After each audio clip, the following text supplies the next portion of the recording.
Welcome, welcome, welcome, welcome. It is going to be a very, very, very mind-blowing and beautiful training. And I cannot wait to start. I cannot wait to start.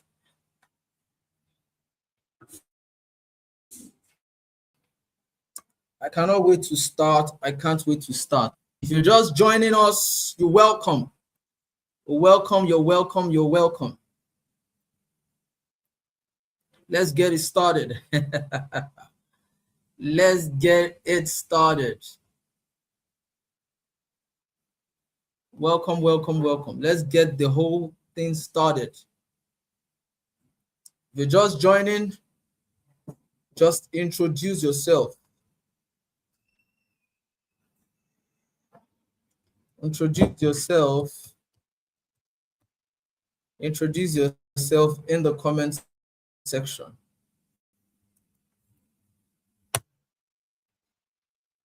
Introduce yourself. Introduce yourself. You're welcome.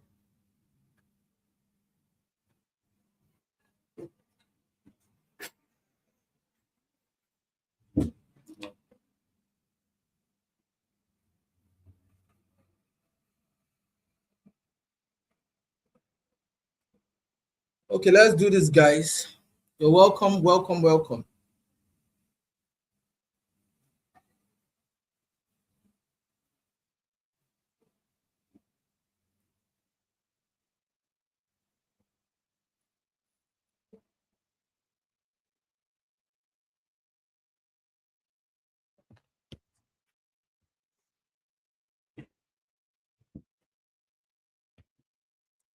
You're welcome to day 2 of the project 7-figure Realtor.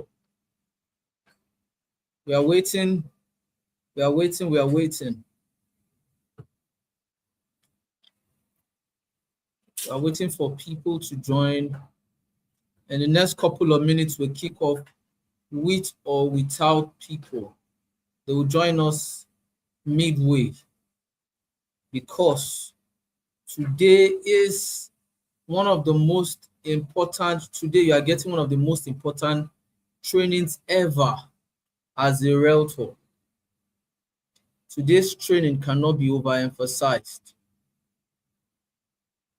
So tell a friend to tell a friend who is interested in real estate that their lives are about to change.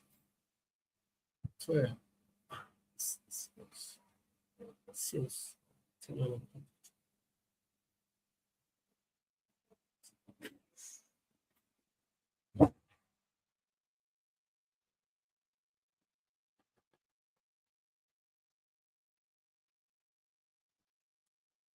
We are waiting, we are waiting, we are waiting.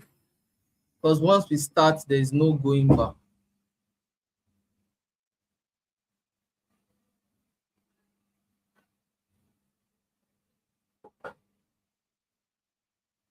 Once we start, there is no going back. So let's just wait a bit for everyone to join before we fire.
Okay. We're waiting. If you just joining us, kindly introduce yourself. Just introduce yourself in the comment section. Introduce yourself. like and subscribe. Introduce yourself, like and subscribe.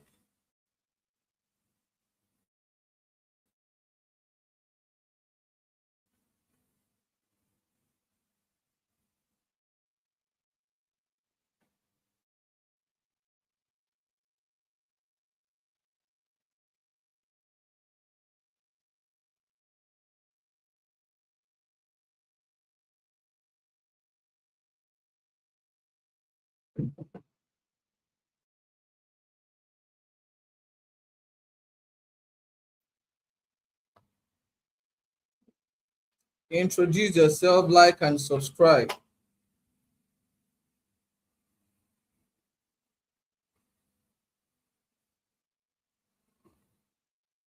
In the next 2 minutes, we start with or without the rest. Because it is no surprise to say that of all the trainings we are going to take, this is one of the most important, if not the most important, for people who have never done real estate. And a huge chunk of the people that signed up for this training are people that have never done real estate, but they want to be financially stable. They want to create wealth via real estate. 70% of the people that reached out to us have never done real estate. So this training is mainly for them. So we just wait a bit for everyone to join. Once it is 2:40, we'll begin. Once it is 2:40, we begin, with or without them.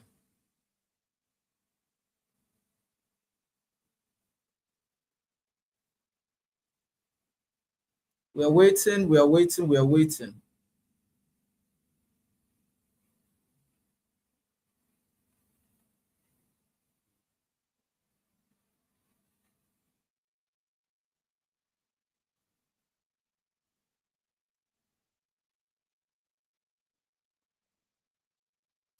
Okay, it is 2:40, so we begin.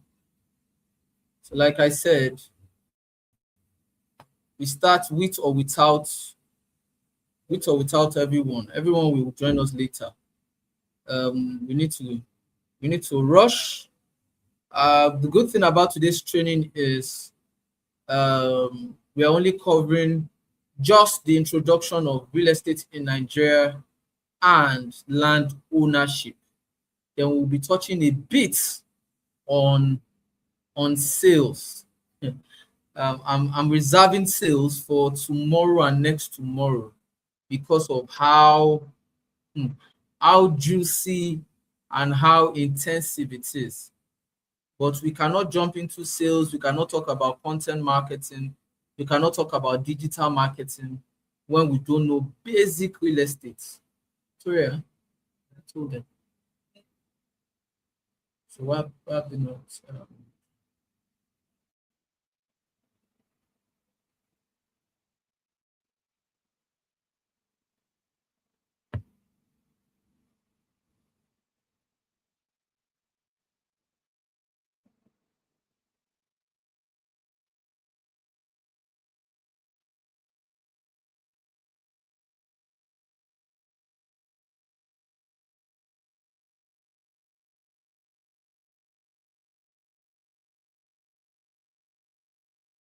Okay,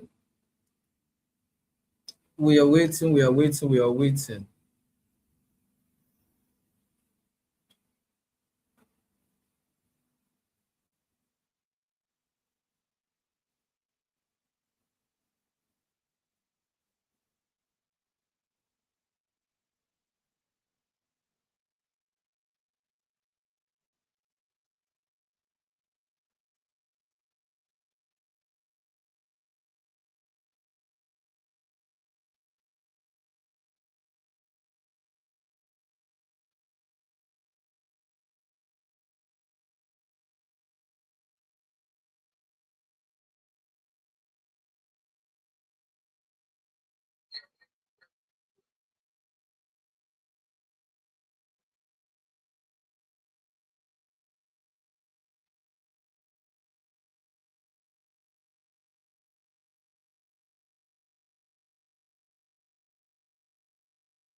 Okay, so let's begin. The others will join us while the training is on.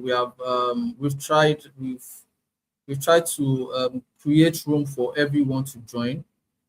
We don't the purpose of what we are trying will be defeated if some people have the training and some people don't. And at the same time, it is not fair on the part of those that joined early to be waiting for those that did not join. So let's begin.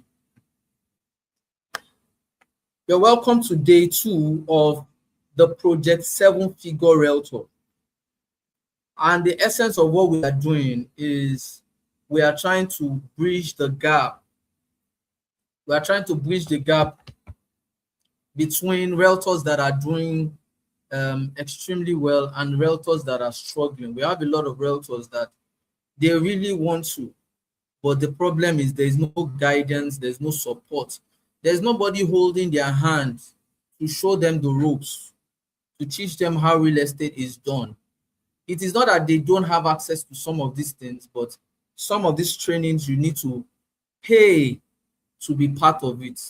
So what did I decide? I decided that instead of creating a training that people have to pay through their nose, because believe me, to get access to this type of training, and even not just the entire training, just a sector of the training, companies pay good money for it. So for one to decide to do it free of charge, it's a decision that I chose, that okay, let me share value free of charge. And I decided to take 10 whole days to do that, to share this value free of charge without expecting anything in return. And like people that I know used to say, Williams, compare a training that you are doing free of charge and compare that training with the monetized version and tell me what you will get. And so far, I think what I'm seeing is true. The response from day 1 and the day 2 has been extremely poor. Response from day 1 and day 2 has been extremely poor. Is it encouraging? No. But I'm this type of person that if I've set out to do something, most definitely I will not back off until I do it. So I will still complete the day 1 to the day 10. But the resources and things that I want to share, I will only share them with those that really, really want it. Because truly, success is for those that really want it. It's not for everybody. And a lot of people wonder why some people are doing extremely well and why some people are not doing well. The only reason why some people are doing extremely well is because they are action takers. They implement. If they said they are going to do something, they don't procrastinate. They make sure they do it. That is like the major difference between an average realtor and the top 1% realtor. The training we are having at the moment was scheduled for 2:30, and this is 2:46 for a training that is free. I know if I charge 6 figures for this training, I'm sure uh, this YouTube live would have been filled way before now. But it is what it is. We need to proceed. One thing is rest assured that we are not sharing the link of this training, and the resources that come with it will only be shared with those that really, really want it and those that are ready to participate. So you're welcome. I remain Dr. Mayomi Williams. Thank you for joining the day 2 of the Project 7-Figure Realtor. The Project 7-Figure Realtor is a real estate masterclass created for both 9 to 5, created for those without a job, created for realtors that are struggling to create a system or struggling to meet their targets daily. And it is also created for other people in other sector who are interested in real estate but need an extra stream of income. We decided to create a community. We decided to create a network of people, a network of like-minded experts where you can refer to. If you're having real estate headache, you need anything real estate related, you know that You have people that are looking out for your best interest, people that got your back like a spine, hence the training. So we created something called the Abundance Alliance, a network of people with the abundance mindset, a network of go-getters who want the best in life, and a network of wealth creators. And what are we doing? We are trying to create more wealth creators. We are trying to bring in more people and make sure that everybody is comfortable and smiling to the bank at the end of the day. We are not trying to make money off anybody. And like I said from the day one, nobody from my tent or my company will private chat you to request for money. Hence the importance of this training. If you miss out on this live training, we are not sharing the link, we are not sharing the resources. We are only doing this for those that are ready to be serious. Without taking much of your time, my trainings are usually interactive, and I don't want to do all of the talking. So I'll be sharing my screen in a bit so that you can follow the training step by step. A guarantee that I'm giving you is any of my trainings, and for people that have attended my training, they will tell you that all and any of my trainings are usually done in a layman's way. What do I mean by that? We don't speak big English here. We don't try to make the training so complicated that you won't understand. Every explanation, every definition you are going to get in this training, we are going to explain it to you like we're explaining to a 5-year-old. So for those that are scared of doing real estate because they feel it is complicated, we're about to change that. We're about to change that impression. Every definition, everything in real estate, we're going to explain it to you like a baby in such a way that you understand, because real estate is easy. Real estate is easy. It's not supposed to be hard. It's not supposed to make people go crazy. It's supposed to be relatable. Because if I explain it to you in a way you don't understand, imagine if you are meeting a realtor and the realtor asks you basic fundamentals that you should know. How will you break it down? So this training and any training you are getting from Dr. Mayomi Williams is going to be the simplest training you've ever attended. Once again, you're welcome. Like I said, go to the comment section. When you are joining us, we're expecting 3 things from you. Introduce yourself in the comment section, you like and you subscribe. Like and subscribe. Introduce yourself in the comment section, you like this video and you subscribe. Easy peasy. Easy peasy. That is the only thing we are requesting from you. Let me share my screen. Let's begin. The good thing is today's training is not going to take as long as day one. It's not going to take as long as day one. 1 minute, please. I'm trying to share my screen with you.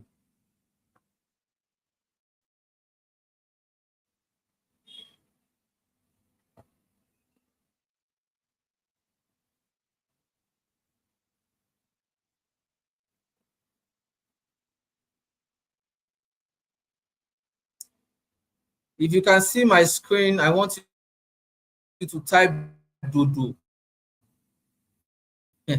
So for those just attending my training for the first time, Dodo is my password.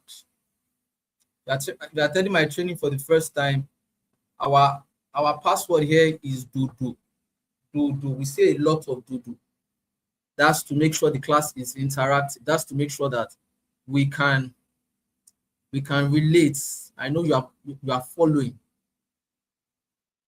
So, ladies and gentlemen,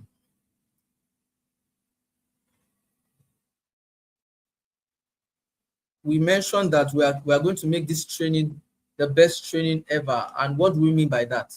We are going to start from the very roots. Most of the trainings that a lot of you have attended, I'm sure you'll have seen, the assumption is you know real estate. So they tell you this, that, but we are starting from the very roots, because you cannot assume people know real estate when they don't. So we are starting from the foundation. So ladies and gentlemen, let's begin. What is real estate? Today's topic is introduction to real estate and land ownership. Introduction to real estate and land ownership. Introduction to real estate and land ownership. Introduction to real estate and land ownership.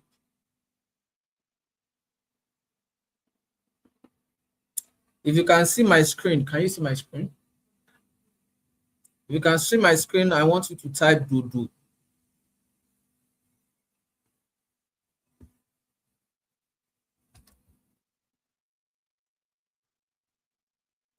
Can you see my screen?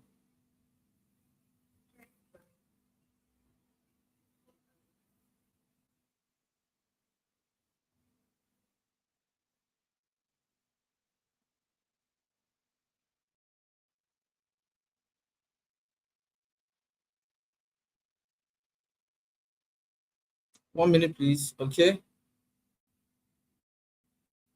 Let's proceed.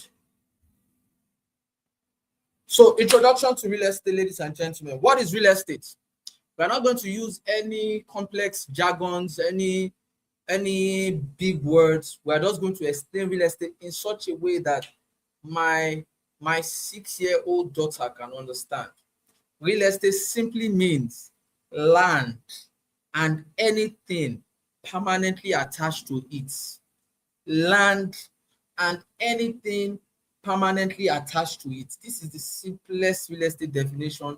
This is the ABC definition of real estate. Don't wrap your head, don't try to do too much. This is the simplest definition of real estate you can get anywhere. Land and anything permanently attached to it. So I'm talking about a house, a building, a fence, whatever you have on the land. The land itself and beneath the land is called real estate. What you have on it, the land itself and beneath the land, that is real estate. I think that definition is so easy to remember. It means land and anything permanently attached to it, like a house, building, or even a fence. That is real estate. Please don't try to rack your head, don't try to do too much. Now, in real estate, people make money by, so how do you make money in real estate? A lot of people make money by buying and selling land or property. A lot of people make money from real estate by buying and selling. Some make money from real estate by leasing or renting properties. Some help others buy or sell and earn commission, just like realtors. If you're just joining us, introduce yourself, like and subscribe. Introduce yourself, like and subscribe. Introduce yourself in the comment section, like and subscribe. That is all we asked from you. Real estate simply means land and anything permanently attached to it, like a house, building, or even a fence. How do people make money from real estate? By buying and selling land or property, by leasing or renting properties, by helping others buy or sell and earn commission. We are not doing the complicated version of real estate. These are basic ABCs of real estate. If you know the fundamental, you will not appear or look like a stranger when an investor or an intending buyer is talking. So let's do the ABC version of real estate, and that is what we are doing. Types of real estate in ABC format that you will understand. Number one, we have residential real estate. Like I said, this is going to be super easy to understand. Don't worry, this is Mr. Property. My trainings are usually simple. I do them in a layman version. Even if they're not in a layman version, I go to different platforms to recreate them to make them super easy to understand. So don't worry, you are in safe hands. Types of real estate, we have 4 common major types. Underline the word common. These are not the only types of real estate, but the 4 common types of real estate. Number 1 is residential real estate. Number 1 is residential real estate. And what do we mean by residential real estate? This includes any property meant for people to live in. Please, who cannot understand this? This training is meant to be an ABC training that you understand. Residential real estate means it includes properties that people are meant to live in. If people are living in them, they are residential. That's residential real estate. And we are talking about bungalows, duplexes, self-contained flats, mansions, staff quarters. That is residential real estate. This you will need to be fast because we are way behind time. Now, who are the type of people that buy residential real estate? Families, individual, landlords or tenants. These are the people that are interested in residential real estate. Also, investors buy residential real estate to do what? To rent or to sell. So like I said, these are the 4 common types of real estate. Number 1 is residential real estate, and this includes properties meant for people to live in. Number 2 on our list, ladies and gentlemen, is commercial real estate. Any building or land used to run a business is a commercial real estate. Very easy to understand. Very, I said, all of my trainings are going to be an ABC training. ABC, easy to understand training of real estate. ABC version of real estate. You don't need to wrap your head. Buildings or land used to run a business are referred to as commercial real estate. An example of this is you have office space, you have event halls, you have shops, you have warehouses, you have hotels, you have short-let apartments, you have malls, you have plazas.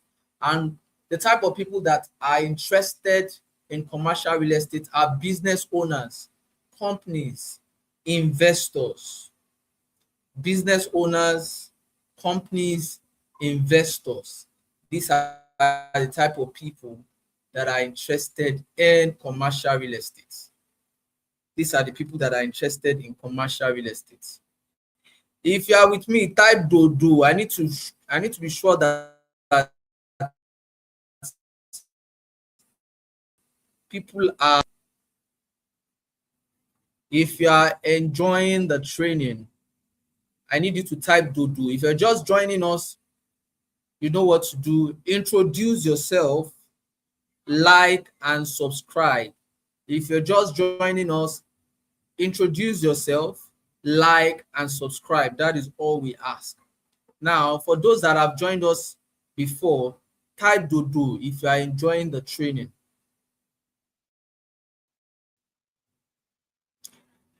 The third type of real estate, ladies and gentlemen, is what is called industrial real estate. Industrial real estate. Now, a simple definition of this is these are properties used for factories or production work. Properties used for factories or any production work. And what do we mean by this? We mean factories. We are talking about processing plants. We are talking about storage silos. We are talking about industrial warehouses. We are talking about manufacturing zones. Properties that are used for factories or production work are referred to as industrial ABC. If you're just joining us, let me welcome you to Introduction to Real Estate. Let me use the word beginner's version. Beginner's version. If you have never done real estate, this is the training you should be listening to, because we are starting from the very roots of real estate. So I need newcomers, real estate newcomers, to pay attention. You see, those that have been in real estate before, some of them might leave this live and join later because they know these basic things. But if you're just doing real estate, this training is for you. Now, the people that are interested in industrial real estate, They include manufacturers, exporters, importers, and large companies, manufacturers, exporters, importers, large companies. Manufacturers, exporters, importers, and large companies. Number 4 on my list, ladies and gentlemen, remember, this is the 4 common types of real estate. Underline the word common types. Common types of real estate. This training, I don't want to say is not for everyone, but it is mainly for those that are just starting real estate. Because when they join, most trainings they don't get to start from the very foundation.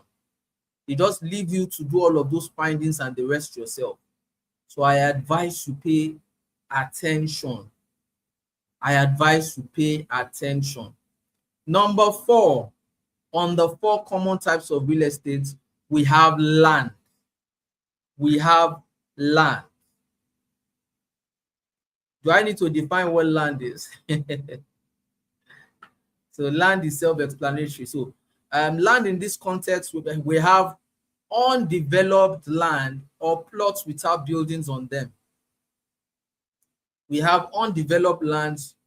In this context, we are talking about undeveloped land or plots without buildings on them.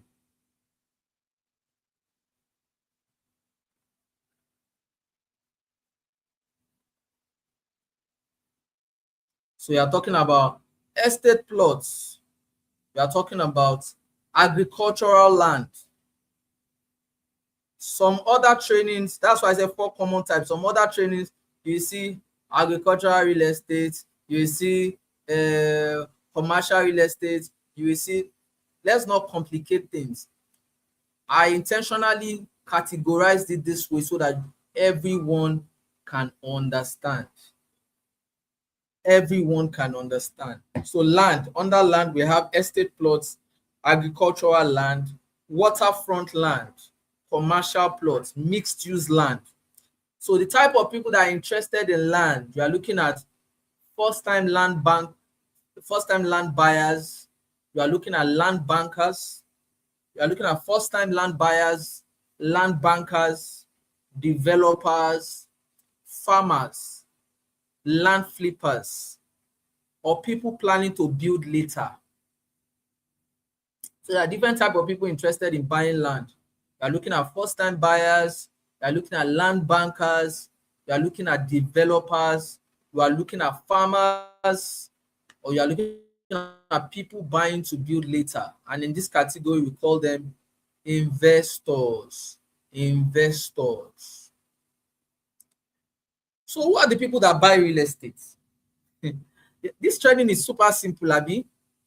Or have I said anything complicated yet? Super simple, very easy to understand. This is an ABC real estate training. I'm supposed to title this training ABC real estate training. It's like we are teaching ABC, Abi. So who are the people that are interested in real estate? Who buys real estate in Nigeria? Number 1, we have first-time buyers. And who are the first-time buyers? These are people buying land or property for the first time. People buying land or property for the first time, they are called first-time buyers. So we're going to teach you the terms, the language, real estate language. We're going to teach you so that when others are talking, you will not be looking at them with envy that what are these guys talking about? We will teach you. First-time buyers are people buying land or property for the first time. Number 2 on this list, we have investors. Who are the investors? These are people looking for return on investment. They are buying because they are looking for return on investment. Then the 3rd category, ladies and gentlemen, they are diasporans. So in a lot of real estate video that you see on Instagram, you hear people saying, so we sell to both Nigerians, home and abroad. Our diasporan clients this, diasporan client that. They are talking about Nigerians abroad looking to own property back home are called diasporans. They are the third category of people that buy real estate.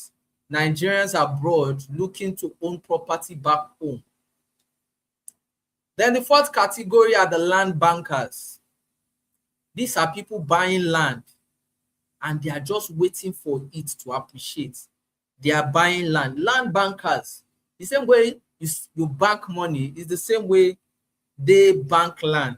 They are buying, they wait and appreciate. They buy the land, they wait and appreciate. And finally on this list, we have companies. So companies buy land or property to build offices, build staff housing, just some even buy for incentive purposes. They buy to give. And in Nigeria, land is king. There's nothing anybody can tell me. Land is king. Number one reason is because it appreciates fast. Land appreciates fast. Number two, it can be used for several purposes, including farming, building. You can resell it. You can use it for agricultural purposes. You can use it for industrial purposes. So if a client tells you, why do I need to buy land? You tell them land is king. Land is king. Every other type of investment, they follow. It appreciates really fast. It is inflation proof. I didn't even include that here.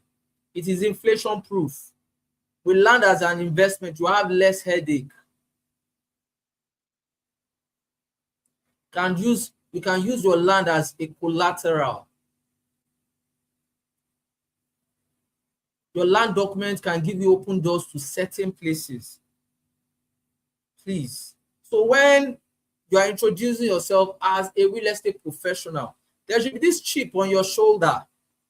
Some of you are ashamed to sell land. You are a land seller. You are selling something that costs millions of naira. You are not selling phone. Sorry. It does, with due respect to those that sell phones in Computer Village. You are not selling something that is less. You are selling something in millions. There should be a chip on your shoulder. There should be this pride when you are introducing what you do. Land is king. It is inflation proof. It appreciates fast. You can use it for several things. You can lease it out. You can resell it. You can build on it. You can farm on it. There are like 100 commercial things you can do with land. And apart from that, land has a lower entry cost than built houses. Land has a lower entry cost. Or should I say most land have lower entry cost than built houses. And ladies and gentlemen, it is super easy to maintain your land. There's less maintenance required for land. So when we say land is king, you understand what I mean by that. Ladies and gentlemen, let's talk about the real estate legal terms that you should know. So let's start with introduction, history of land ownership and land use acts. We are not doing something complicated. This is basic ABC explanation of history of land ownership. So that when people are talking, when gurus are talking, you can chip in your own contribution. They will look at you sideways. You sound and look like a professional. It's not that you are walking into a room where real estate professionals are, you are afraid to open your mouth because you are afraid you say the wrong thing. No, we will train you. You will know the legal terms, the real estate terms, the real estate language. You know the history of land ownership. Now, I need everyone to pay attention. Let me check before I continue. Let me check if we have new people. If new people have joined us, like I said, introduce yourself in the comment section. If you're just joining us, introduce yourself. We want to know you. Introduce yourself, like and subscribe. Introduce yourself, like and subscribe. Introduce yourself, like and subscribe. Those are just the three things we demand from you. Introduce yourself, like and subscribe. Introduce yourself, like and subscribe. If you're enjoying the training so far, I need you to type do in the comment section. Everybody knows that is my favorite interactive password. Once I hear that, I know that everybody is paying attention, everybody is watching the video. But if there's no do, that means people are just allowing the video to play and you are coming back to watch it. The heartbreaking part of it is the video will not be available after this training. The video will not be available after this training. So please pay attention. Write if you have to. This is the foundational training for real estate. The foundational training for real estate.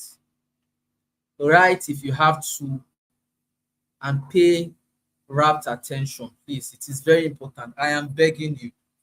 It is very rare for you to see, go to most trainings, and they will start the training from what is real estate. They assume that since you want to do real estate, you are supposed to know definition of real estate. So, issue of land ownership and the Land Use Act. Now, before 1978 in Nigeria, land ownership was largely controlled by families. I'm sure a lot of you have seen all these old Nollywood movies, Abi. Then it wasn't the government that was controlling land. It was families, communities, traditional rulers. And usually land was usually passed down from one generation to another. And transactions were usually based on both verbal agreement or informal documentation. So we're not saying there was no documentation, but most of the documentation before 1978 were informal. Do you understand? Now, the problem with this is that you have people selling multiple land to different people. There was a lot of family disputes. There was a lot of lack of proper documentation, and there was a problem of proving ownership. If you guys used to watch all these Nollywood movies, you see two different families coming to the Oba to celebrate. This family belongs to my great. This one, do you understand? It was hard to trace ownership back then. Now, to solve this issue, government introduced the Land Use Act of 1978. So we are going to explain the Land Use Act in a layman's version, in an ABC version that you'll be able to understand. Now, what the Land Use Act means, it means all land in each state, I repeat, all land in each state, they are all under the control of the governor. So that means the Land Use Act placed all land in each state under the control of the governor. And this governor will hold it in trust for the people. So that makes the governor the custodian. The governor, what does the governor do? He holds it in trust for the people. The Land Use Act placed all land in each state under the control of the governor. And what does the governor do? He holds it in trust for the people. In simple ABC layman version, you do not own land absolutely. Should I repeat that? You do not own land absolutely. You are given the right to use and occupy land. Now, you do not own land absolutely. Remember, all lands in each state is under the control of the government. And for me to explain that in an ABC version, it means you get them absolutely. You can only be given the right to use and occupy land. And how do you get such? The government must recognize and approve land transactions. So if A sells to B and B is the new owner, the government must know about it. Yes, the government must know about it because that land is not absolutely your own. You are only given the right to use and occupy the land. So let me check that down.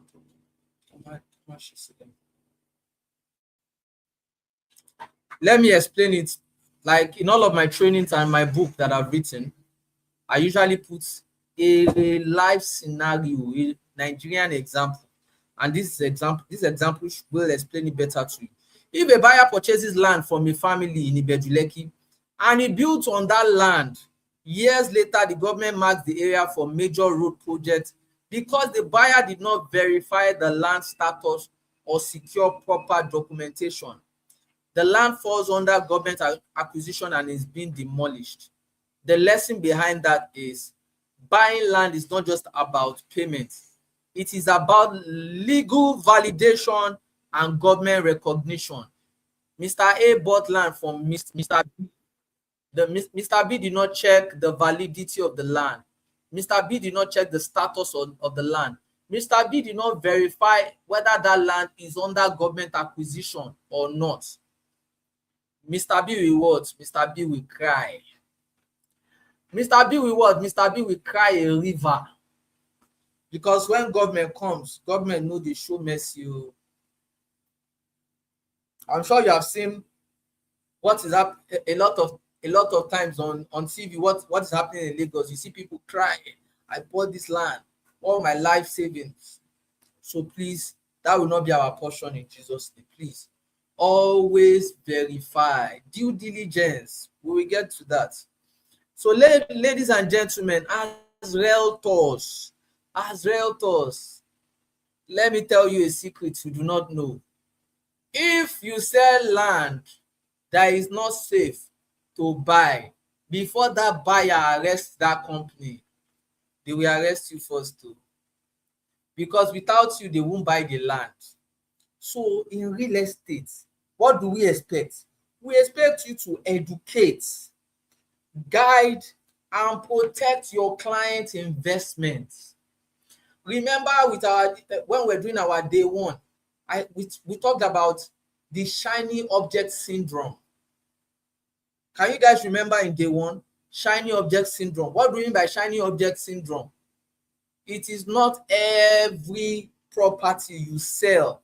If you have not checked whether they are good and safe to sell, my brother, my sister, you are playing with fire. Some of these companies will offer you 50%, 30%, ridiculous incentives. Have you done your own work as a realtor? I don't want to hear this company have done a due diligence. No, you as a realtor, you are a brand. You are a standing and a moving brand. So even if a company has done their due diligence, do you have your own due diligence report before selling that estate? Your job is not just to sell and earn commission. Your job is to make sure that what you are selling is safe. So your job is to educate, to guide, and to protect your client's investments. Well said and done. Number 2, let's proceed to core land ownership documents. You guys, you hear these words a lot. Deed of assignment, deed of assignment, deed of assignment, receipt, survey, exition. You hear these words and you're like, wow, big real estate words. No, this is the ABC version of real estate. I call this the real estate beginner's guide. All of those things you don't understand the meaning, I will break it down into fragments, a more understandable fragment. Deed of assignment, ladies and gentlemen, is a legal agreement. It's a legal agreement, is a legal document that confirms ownership of a property.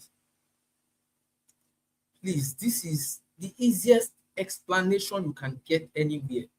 If you go on ChatGPT, you will see harder definitions. It's an ABC explanation. Deed of assignment is a legal document that confirms the ownership of a property has been transferred from the previous owner to the new owner. A legal document that confirms that the ownership of this property has been moved, transferred from A to B, showing B is the new owner. A has sold this to B. Is that easy to, do you understand? A document showing previous owner, new owner. Previous owner has transferred ownership to new owner. That is called a deed of assignment. How do you identify a deed of assignment? It contains important details.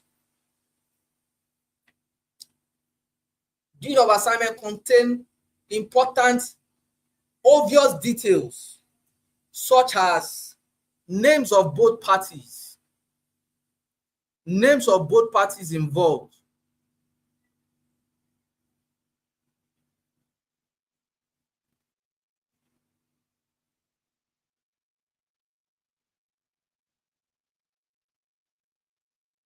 names of both parties involved. It contains important details such as names of both parties involved in the transaction. Number two, a clear description of the property. A clear description of the property. We are telling you components of features of a deed of assignment. Names of both parties involved in the transaction. It contains clear description of the property. Number three, it contains the agreed terms of sale. Agreed terms of sale. So what I mean by agreed terms of sale is the agreed terms of sale between the buyer and the seller. The buyer will do this, do this, do this, do this. The seller will do this, do this. Explicitly written. And finally, another feature of a deed of assignment is it carries the date the transaction took place. So you're talking about names of both parties. You're talking about names of both parties. Clear description of the property. Agreed terms of sale. And the date of the transaction. So in simple terms, it is a document that officially states that the property now belongs to the buyer. Shikena, that is in one sentence. The document is extremely important because it serves, the deed of assignment serves as the primary proof of ownership after purchase. Not receipt though. Thank you. Receipt is not a title. Ladies and gentlemen, contract of sale. We are going to talk about contract of sale. Contract of sale is not a title. Deed of assignment is a title. The receipt does not transfer. The receipt does not transfer ownership. Receipt does not transfer ownership. So write this down and underline. Primary proof of ownership. The deed is the primary proof of ownership after purchase, not a receipt. Without a deed of assignment, it may be difficult for a buyer to defend their ownership if any dispute arises. So if anything happens, how do you prove you are the owner without deed of assignment? It's going to be extremely difficult. I'm sure a lot of you have been hearing about deed of conveyance, deed of conveyance, deed of conveyance. Ladies and gentlemen, number 2 on our list is the deed of conveyance. And this serves as it serves the same purpose as the deed of assignment. But ladies and gentlemen, the last time I heard deed of conveyance, probably for properties, I'm talking about old properties. So deed of conveyance are usually used for older property transactions. Older property transactions. But it serves the same purpose as a deed of assignment. does the same thing as a deed of assignment. It transfers ownership of land from one party to another.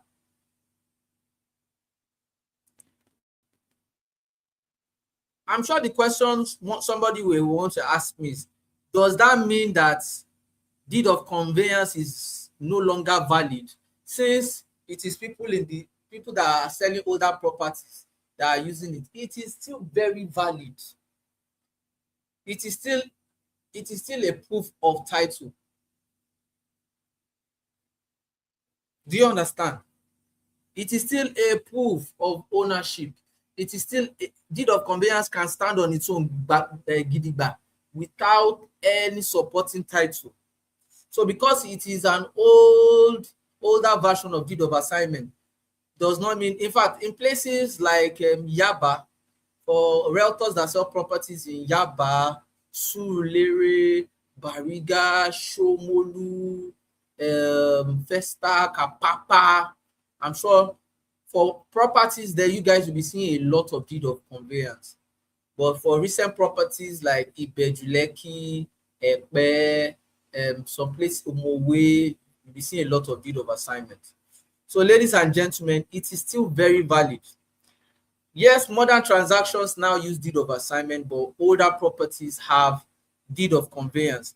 So buyers and realtors should be aware of this term, especially when dealing with older properties or inherited land.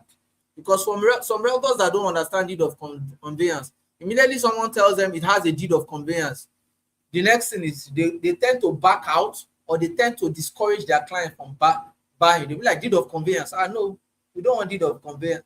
Deed of conveyance is just the older, or should I say, elder brother of deed of assignment. So, ladies and gentlemen, it is still super valid.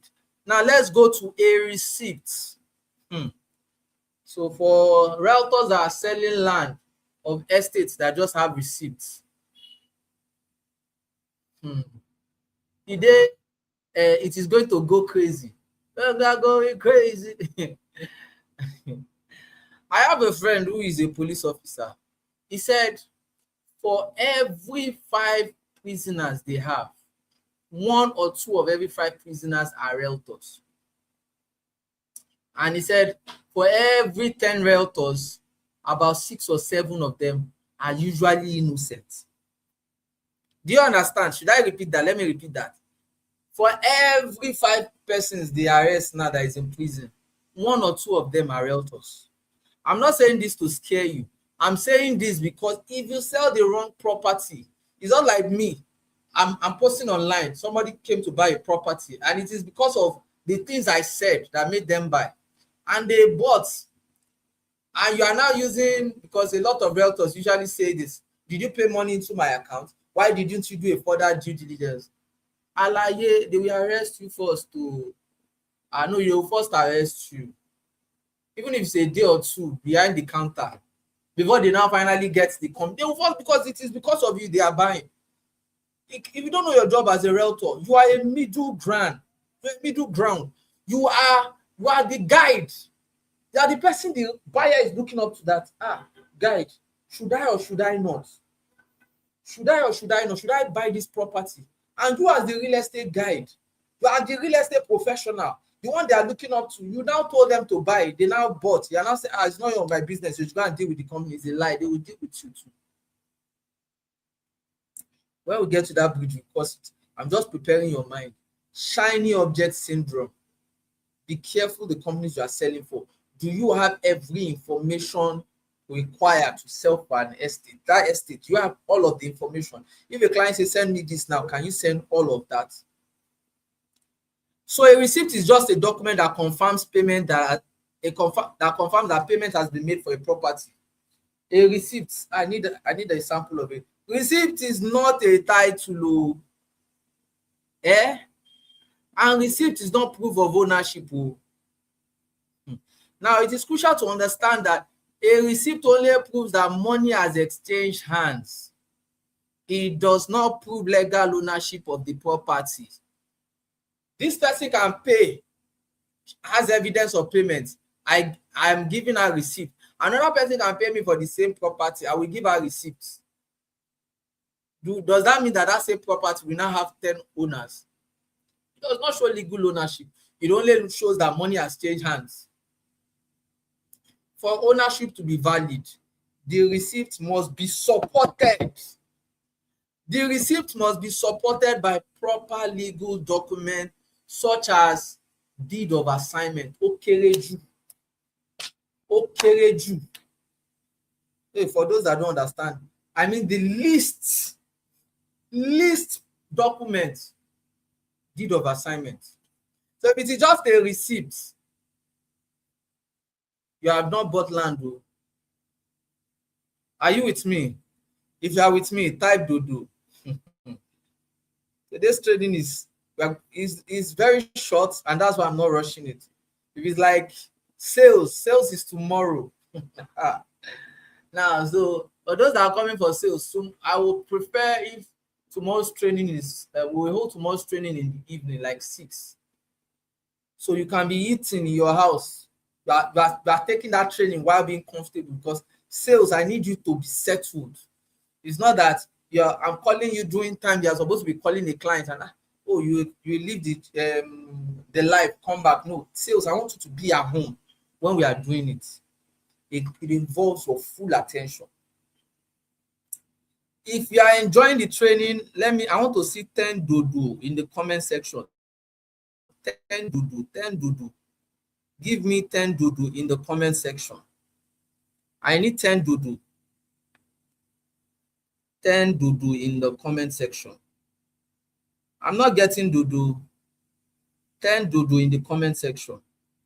If you are enjoying every part of this training, I need 10 dodo in the comment section. I need to be sure you guys are with me. 10 dodo in the comment section. Dodo. The dodo is not enough. I need more dodo.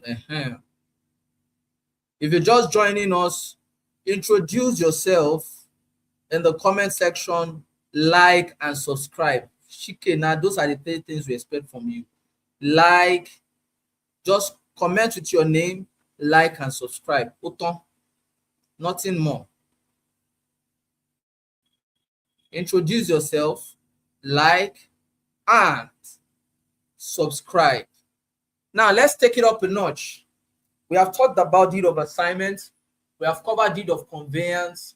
We have covered receipts. Abi?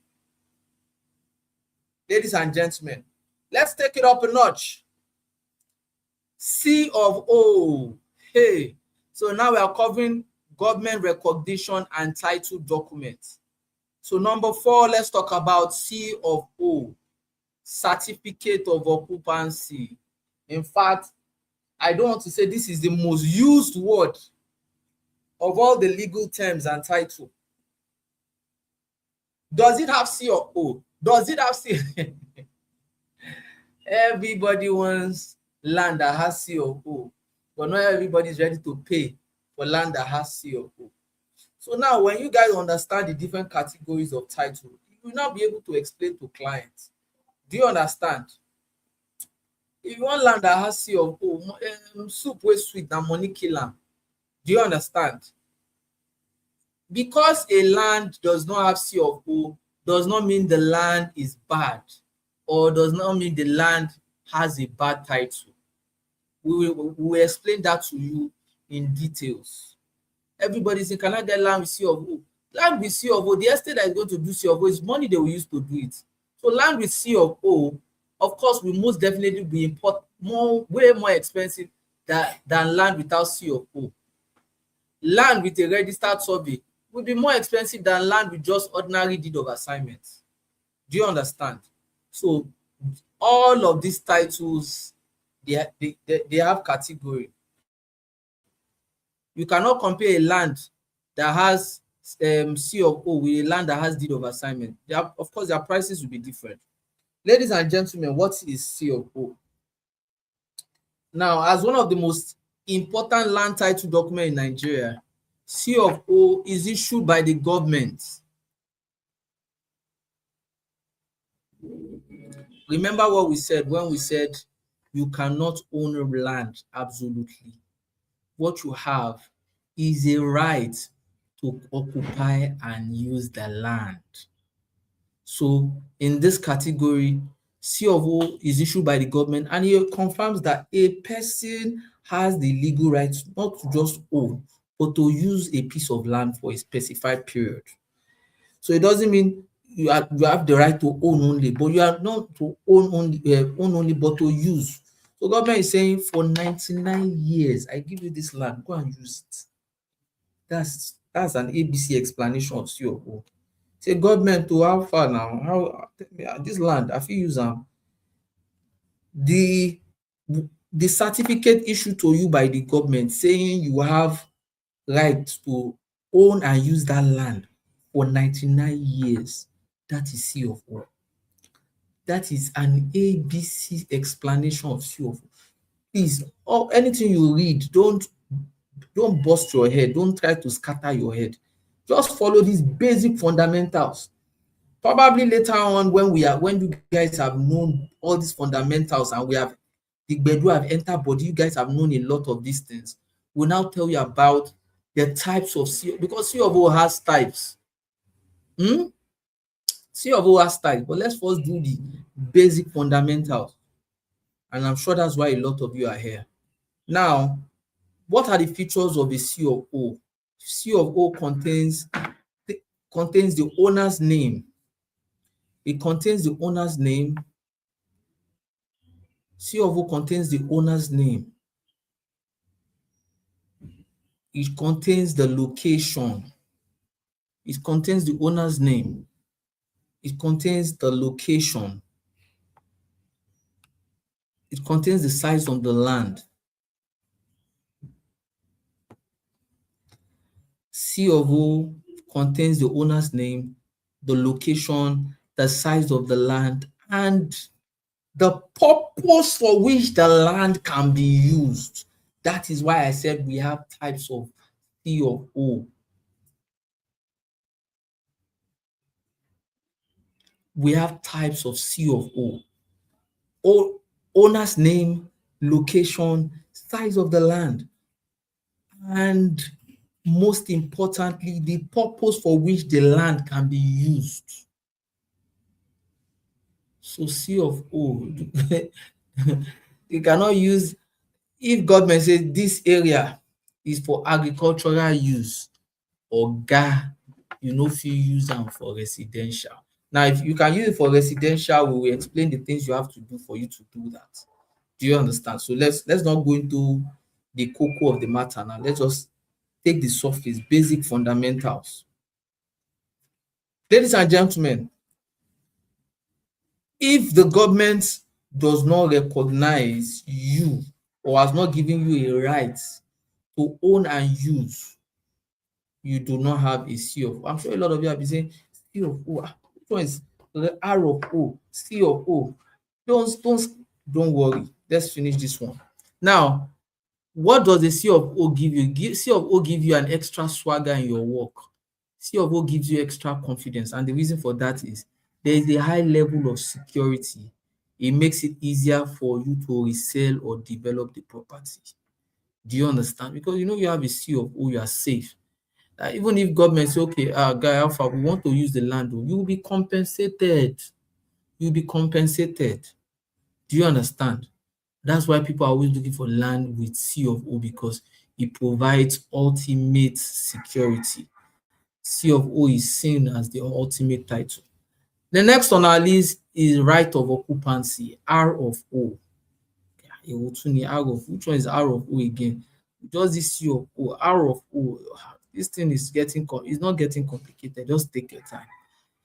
The R of O is the legal right granted by the government to a person. R of O is the legal right granted by the government to a person or entity to occupy and use the land. I'm going to be faster because we are way behind schedule. Now, I want you guys to now pay attention to the next thing I'm about to say so that you know the difference.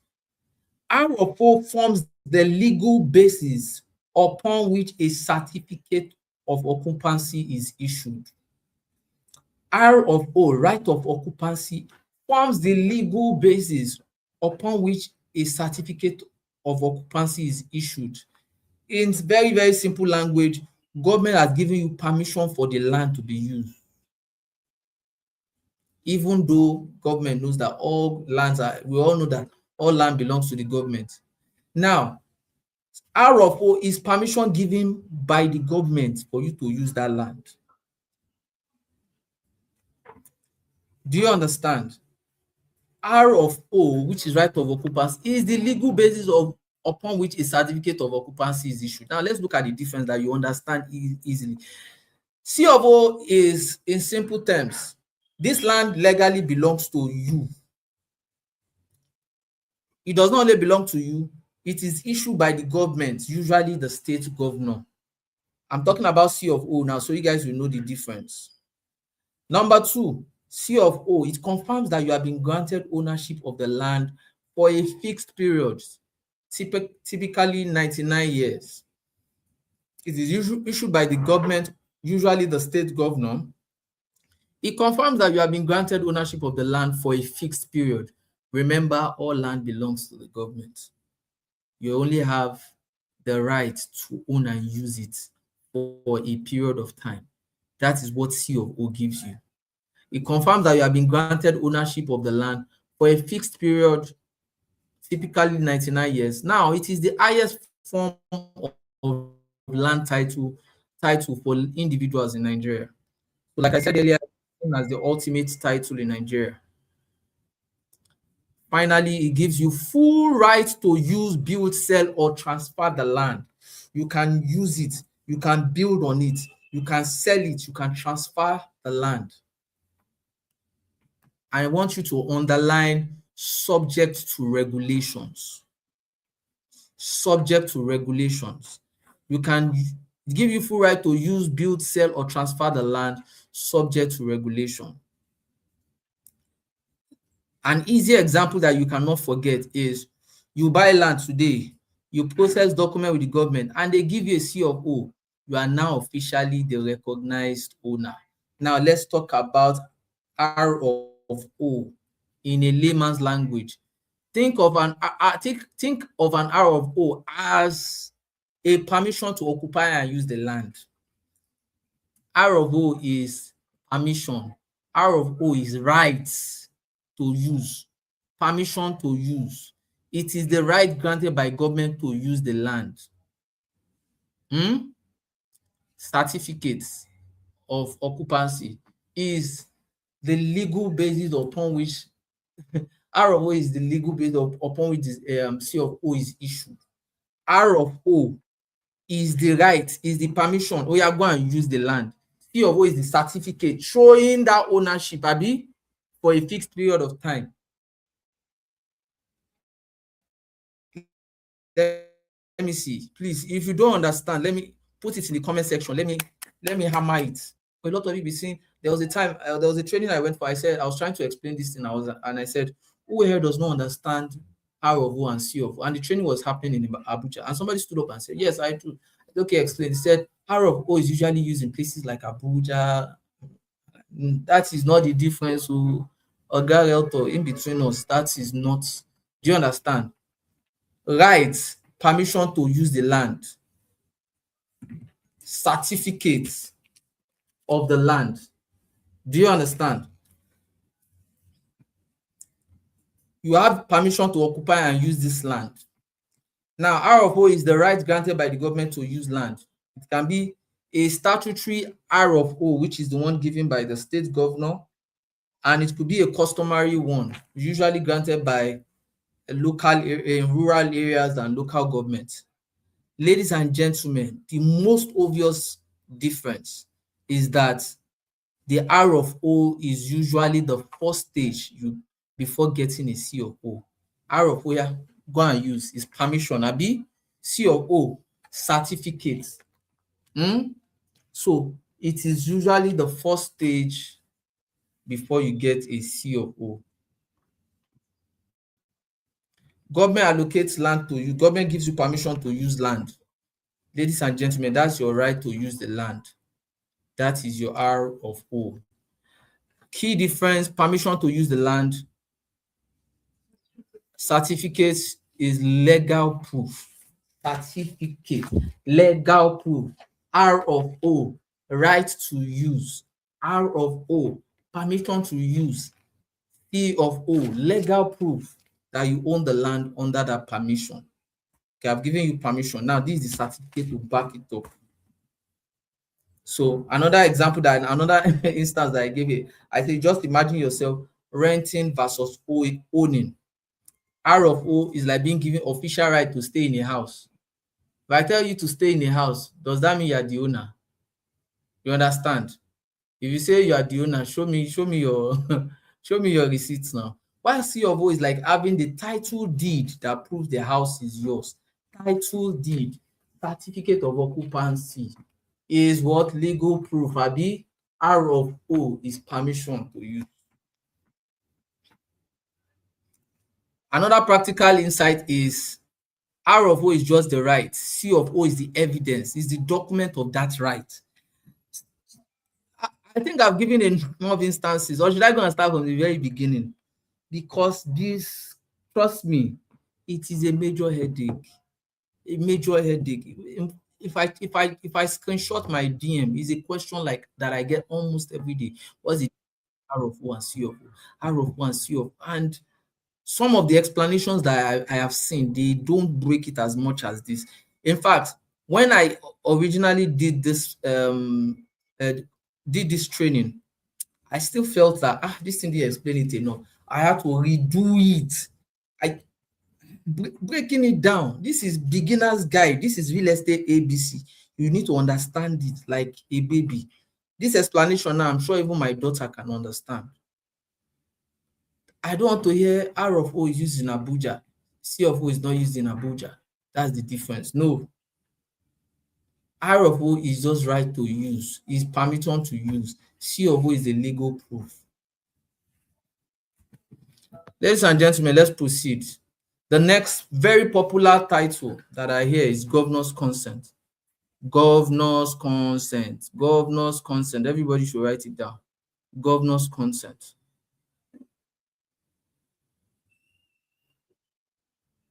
Governor's consent.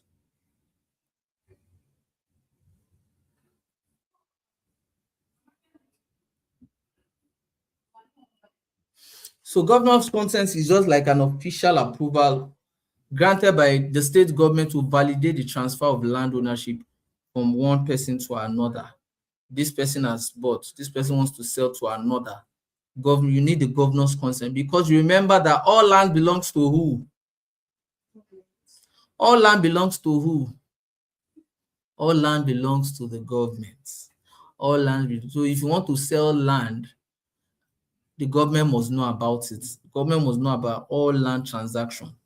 So once a certificate of occupancy has been issued on a property, any future transfer of that property must be approved by the governor.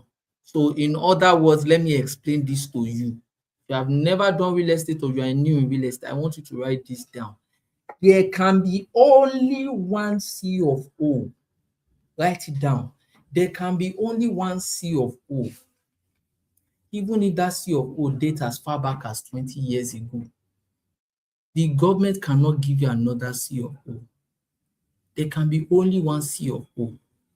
Now, Toria here has a C of O and she wants to sell her land. Me that I'm buying, am I going to get another C of O from the government? No. So what do? I process what is called a governor's consent. That government this land belongs to this person. Now I want you to consent to this transaction that I am buying it from her. Do you understand? Because I cannot get a C of O in my own name again. The C of O is in her name, but I bought it from her. So I want you to become aware. So governor, consent to this transaction.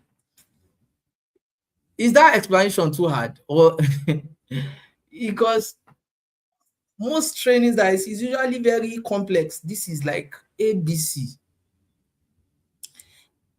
After a buyer has paid for land and received document, the transaction is not fully complete in the eyes of the law until the government has done what? The government has consented to it, until the consent of that property is obtained. She has C of O, she wants to sell. I want to buy. I can't get the C of O in my own name after buying. What do I get? Oh, yeah, governor, CEO, I'm buying from her. I need you to consent to it. So that consent that I'm getting from the governor, which is going to be my own name, not her name, that is what is called the governor's consent. You see that life is not hard. You people hearing big title, governor's consent. We break it down. So if you do not follow the due process, you shoot yourself in the leg. You need to ensure that in the eyes of the law, there is proper recognition. Do you understand that you have followed due process? Making sure that your ownership is legally recognized and everything is documented. Section 3, exition. Another, this word used to give other people. Some people heard it too. Sorry. What's the meaning of exition? What's the difference between an exition and a gazette? Let me explain. You will understand. See, I'm not rushing. This is how a training is supposed to be. So that it should just be entering your head. Nothing complicated, nothing too hard. Life is not supposed to be hard. These are basic fundamentals you are supposed to know when selling land. So what does exition mean? Let me explain it to you. Now, exition is when government releases a portion. Remember, all land belongs to the government, Abi. But remember that before that 1978, before government started saying all land belongs to the government, land belongs to the people, Abi. It belongs to family, it belongs to community. So when government now takes over all of this land, what does the government do? Government usually release some of this land back to the family. I'm explaining in such a way that you can understand. Government releases some of this land back to the community, back to the family, back to the individuals. You know that portion that the government is giving back to the original owners, to the individuals, to the families, to the communities. That is what is referred to as exition. This whole, like this, look at my file here.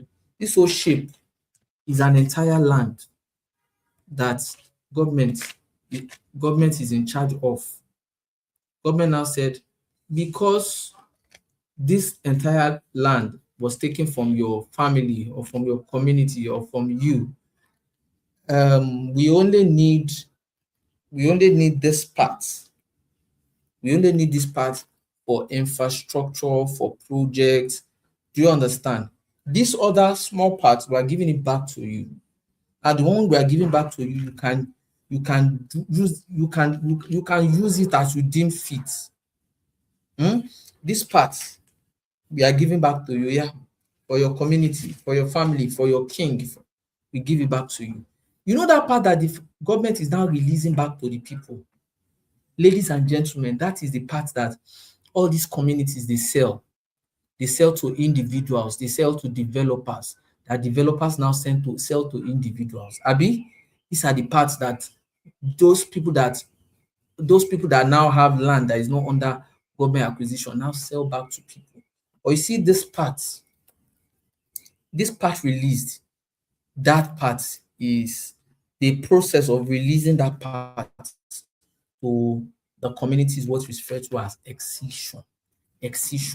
Now, when land is excised, it means that the government has officially removed that portion from acquisition. You see this part that belongs to all these ones. These ones belong to the government.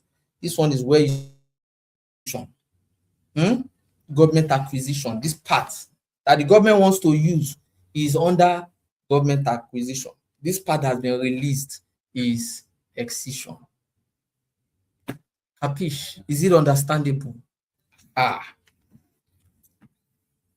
So that part government has released back to the community. It is legally safe to sell. They can sell to developers, they can sell to individuals, they can own, they can build on it. So This is very common with land owned by communities, families, kings, and probably individuals in old areas. So for you to be able to buy a land under this category that the government has released, you need to verify. um You need to verify that it is genuine and properly documented. Ladies and gentlemen, this will take to the next one. This one too has been giving people a headache. What is Gazette? Gazette, Gazette. Ladies and gentlemen, in one single sentence, Gazette is referred to as a book of record. A book of record. You want to confirm that this part has been released by the government. Is it safe to buy? Where do you check? Some people call Gazette a book of record. Some people call Gazette a map. It is from a Gazette. It's an official government publication that records and confirms details of excised land. This part that government has released. Where do you check whether it is safe to buy or not? You check a Gazette, a book of record. It's an official government publication where you check whether land is safe, whether the land is truly excised or not. Now, it contains features of a Gazette. It contains information such as the location, number one. Features of a Gazette. It contains location, size, and boundaries of land that has been released by the government. Remember, released by the government, the process of releasing those land is referred to as exition. Gazette is seen as the book of records, the place like a government publication where you check all of this record. Now, for you to check that land, whether it is safe to buy, whether truly government has released it or not, what are the things to watch out for? It contains the location, it contains the size, the boundaries of the land that has been released. So in simple terms, a Gazette serves as proof that excision has been formally recognized and documented by the government. If it is not in the Gazette, that means it has not been formally recognized and documented by the government. Shikena. So if you sell your land, if I want to buy from a community and they say that land has been excised and it is not inside the Gazette, it is not reliable. It is hard to prove. Hey, I wish I had somebody to explain basic real estate fundamentals the way I'm explaining it to you guys. So if you are here and you are still part of this training, you've not logged out, you've not left, I need you to type congratulations. Congratulate yourself. That's why tomorrow's training, I think I'll use another location because my AC has decided to punish me today. And the sun too is not even showing any mercy at all. If you are still part of this training, I need you to type congratulations. Congratulations, congratulations, congratulate yourself. Congratulate yourself for being here. Congratulate yourself for still being for you being here up till now. Congratulate yourself for being here up till now. Okay. Somebody asked some very, very important question. Okay, don't worry, we'll take all of your questions after we are done. Please don't go nowhere. I like the fact that these questions are being put in the comment section because most definitely other people will want to learn from them. So for those of you that are enjoying this training alone, that is very selfish. I am sure you have friends that are also in real estate that don't know these things, and of course these things will add value to them. I don't know why you decided not to share this video. I don't know why you decided not to help them. You're only getting all of this training in isolation, and for me, I feel that is very, very unfair.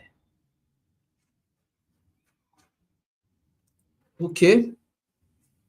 Congratulations. I can only see 3 congratulations. I said you should type congratulations in the comment section. Type congratulations in the comment section. You should be happy you are here. Okay, new people have joined us. You are welcome, Mr. Dennis. You are welcome, Jane.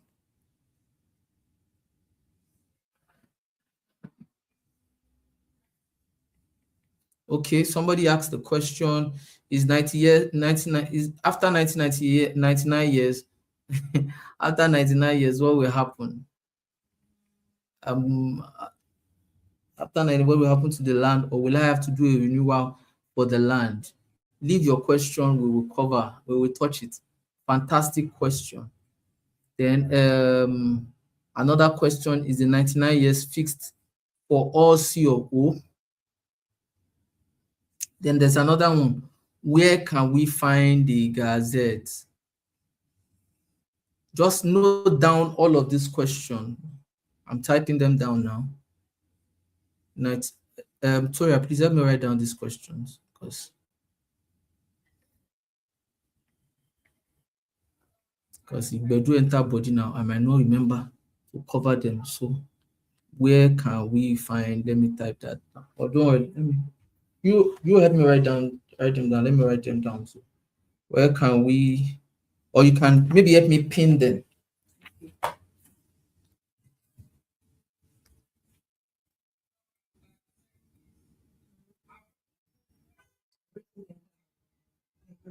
Okay, so the third one is after 99 years, what will happen to the land after 99? So are there only 3 questions?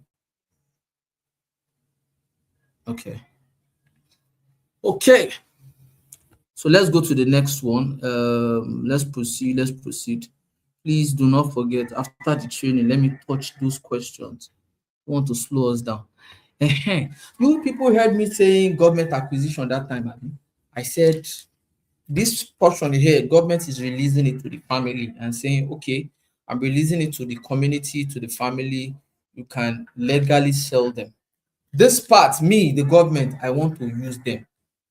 Now, in simple words, it refers to that land that government has set aside for public use. That part of the land, you see this area, exition, I'm giving it back to you. That one, the government is leaving for itself for public use. Public use such as roads, schools, infrastructure development. That is what is referred to as government acquisition. The area where the government has taken over for public use. The area of land that the government has taken over, not the released one. Remember, the released one is for families to resell. That one that the government is holding on to is what is referred to as government acquisition. Ladies and gentlemen, such land is not safe for private ownership. If it is under government acquisition, I usually advise you run, unless a portion of that land has been excised and properly documented. So buying any land under government acquisition without proper verification carries a high risk of loss.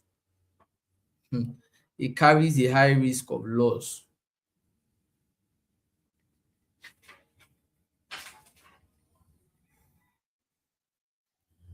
So later on, I will still explain to us the types of government acquisition. I will explain to us the types of government acquisition. Yes. So you have nothing to worry. Then the next on the list is referred to as freehold.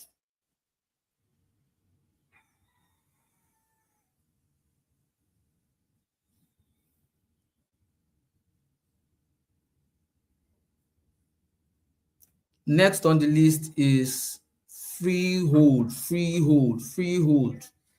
I was getting a lot of this question when a lot of real estate companies were still selling Ekpe, because a lot of the lands there were carrying this title. So realtors that Realtors are close to me, sir. I want to sell for so real estate company, but the title on it is freehold. Can I sell? Can I sell? Is it safe? Is it like C of O? I said, calm down.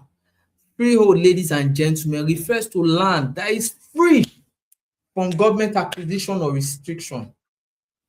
So is freehold free to are you free to sell a freehold? Yes. This means that the owner has full rights to use, develop, or transfer the land without interference. That is a freehold land. It is free to use. It is not under any government acquisition. But ladies and gentlemen, there are false claims out there. So you need to verify any claim of a freehold status with relevant documents to avoid misinformation. To avoid misinformation.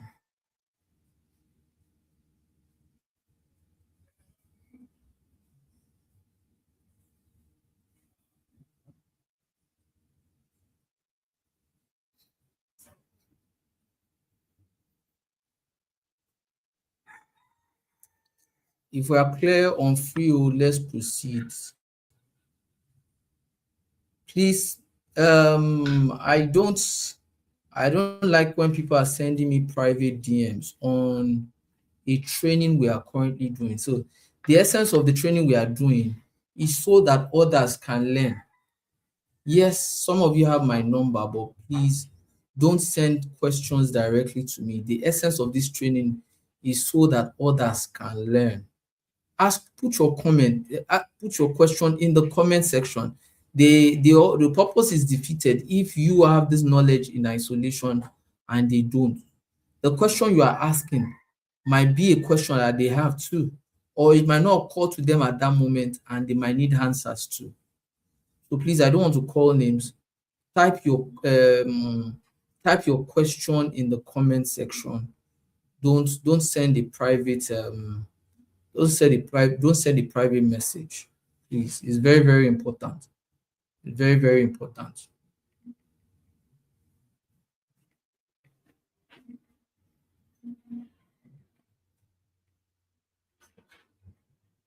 Please, nobody should send a private message.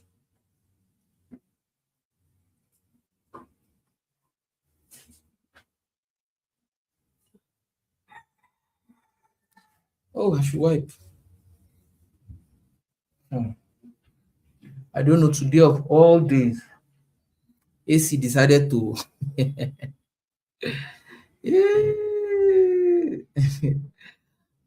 is well. Okay.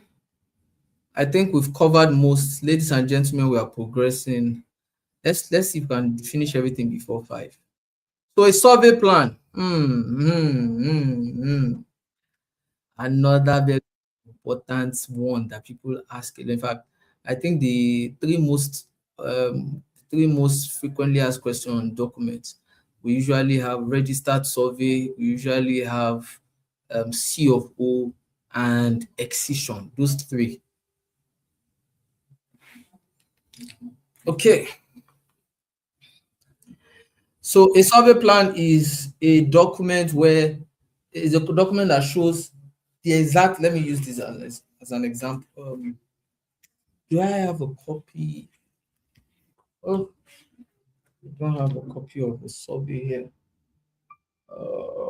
So I've made more sense. So I think what I will do is on the group chat, I'll share a survey, not just as a document.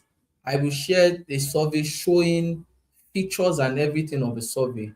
I'll tell my graphic designer to make pointers so you guys will get to know the meaning of the survey. Now, a survey is more like a document, like a map that shows exact location, size, and boundaries of a piece of land. That is a survey plan. That is an ordinary survey plan, is a document or map that shows the exact location, size, and boundaries of land. Now, ladies and gentlemen, a registered survey on its own is a survey plan that has been officially lodged and recorded with the government. It's just what you said about survey, now put registered in front. Very simple. That means it has been lodged and recorded with the government. So that means if it has been officially lodged and recorded with the government, it means the land has been plotted on the government's map. Please pay attention. The difference between an ordinary survey and a registered survey, that's what I'm telling you now. If it is a registered survey, that means it has been plotted on the government's map. Number two, it has a unique reference number. It has a unique reference number. Number three, it can be traced and verified at the Surveyor General's office. And why do most people need a registered survey? It is just to confirm that the land you are buying, that the land you are buying does not fall within government acquired areas. The land you are buying is not disturbing any road alignment, is not in any restricted zones. That is why most people need a registered survey. And a lot of clients that buy properties from me, they know for Mr. Property is a no-brainer.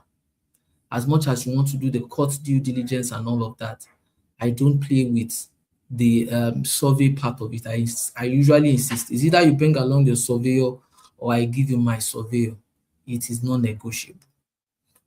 So the reason behind that is for you to avoid costly mistakes, and it ensures buyers know exactly what they are purchasing. Everybody write this down. How do you identify a registered survey? I need one, and unfortunately I'm not with any. I'll post it on the group chat because as I'm explaining, I'm supposed to be showing you on the registered survey. But I will, sorry, please let me write it down, Mubarak. So I will tell my graphic designer to help me design. I have a registered survey. I'll now tell him to put pointers on the registered survey so that these things I'm about to tell you, you will understand them easily.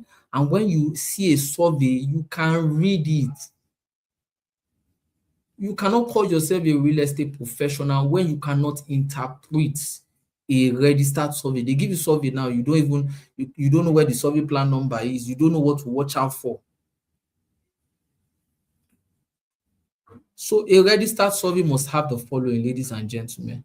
Number one, a registered survey must have a survey plan number. A registered survey must have a survey plan number. If it does not have a number, then there's a red flag.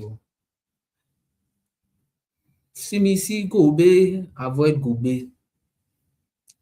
A registered survey must have a survey plan number. Number two, look for the surveyor's details. A registered survey will include the name of the surveyor, the signature, and the registration number. Why are you looking out for this? And that is because the surveyor must be licensed by the Surveyor Council of Nigeria. The surveyor must be licensed by the Surveyors Council of Nigeria. So a valid survey must carry the name of the surveyor, signature, and registration number. Number three, a registered survey usually carries a government stamp from the Surveyor General's office. A registered survey usually carries a government stamp from the Surveyor General's office. A registered survey usually carries a government stamp from the Surveyor General's office. If there is no stamp, there's every likelihood it has not been registered. Number four, ladies and gentlemen, look for beacon numbers. A proper registered survey will have beacon numbers. And what are beacon numbers? These are beacon numbers mark the land boundaries. You have beacon A, B, C, D. And this will help you physically locate the land on site. Beacon numbers usually help mark the land boundaries. So registered survey, that is also a feature to watch out for. Number 5 on the list, check the coordinates. Check the coordinates. Some clients will tell you, don't worry, I don't need anything, just give me the coordinates. A real registered survey must include coordinates. So you're talking about latitude, you're talking about longitude or grid values. And what will this do? This will allow digital verification. It allows for digital verification and mapping on government systems. Digital verification and mapping on government systems. Digital verification and mapping on government systems. Number 6, you have to confirm the charting status. And this is very popular in Lagos. Take the survey for charting at the Surveyor General's office. Please, I'm begging you.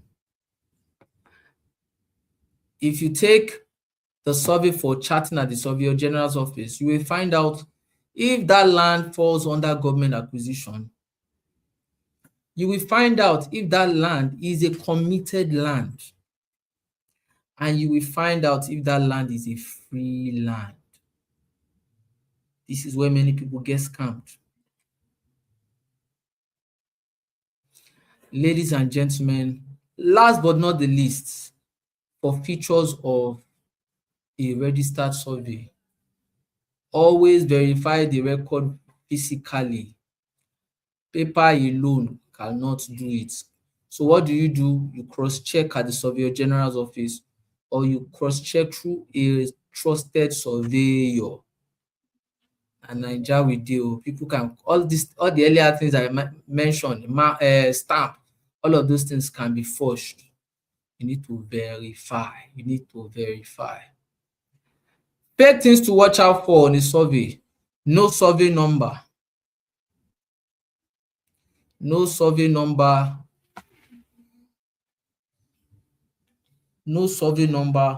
Poorly drawn or blurry document.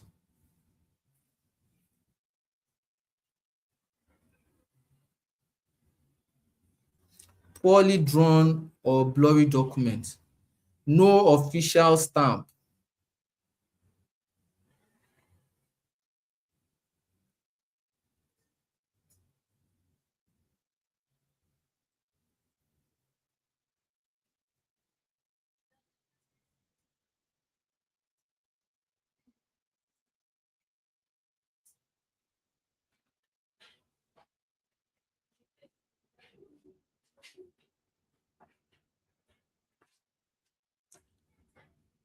Then also fake or untraceable surveyor. If there's no stamp, there's no traceable surveyor, blurry documents, no survey number, and finally, if it does not have any coordinates.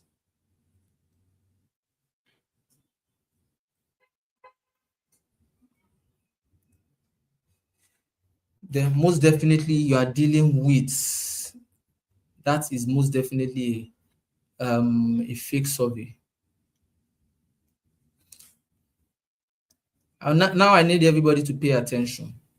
A real estate fact for you that will shock you. A survey can be genuine but not safe.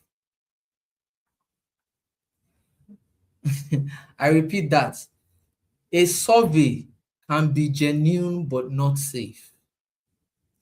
So yeah, you need to do a content on that. A survey can be genuine but not safe. What do I mean by that? A land can have a survey and still be under government acquisition. It has a survey, but the survey is showing normal size, showing everything, but it is on this land it is showing is under government acquisition. So that is why we said it is still very necessary for you to do what? To chart. It is necessary for you to chart. Don't just collect survey paper, physical copy. go and verify your record physically. A survey can be genuine but not safe, and that's because a land can have a survey and still be under government acquisition. Survey plan equals identity of the land. Charting equals safety of the land. Survey plan is identity of the land, equals identity of the land. Charting equals safety of the land. Ladies and gentlemen, you need both before buying. You need both before buying. No be by paper, no be by registered survey. Do your charting. The next on the list of our documents is allocation letter. I'm sure a lot of new realtors, you have attended allocations and you see them giving your client allocation letter and you're asking yourself, what is it a title? Is it this? Is it that? Ladies and gentlemen, an allocation letter is just issued by a government authority to confirm that a specific plot of land has been issued to a buyer. So what am I saying? It is more of a ceremonial document. A ceremonial is just showing that this land, this plot has been assigned to this person. It is not proof of ownership, and it does not transfer any ownership. Do you understand? An allocation letter is not a deed of assignment. I repeat, it is not a deed of assignment. It is not a title document. It simply shows that a plot has been allocated with an estate or a location. Let me check whether I still have people that can give me plenty dodo. Do you understand that explanation, or I should repeat it? Is it? Ladies and gentlemen, let's go to the next document. A lot of you, when you're listening to the news, you just be hearing building approval. The demolition. When government is talking about it, they say building approval. Now, building approval is seen as an official permission. It's an official permission granted by the government. See it as an official permission granted by the government to begin construction on a piece of land. Building approval, self-explanatory.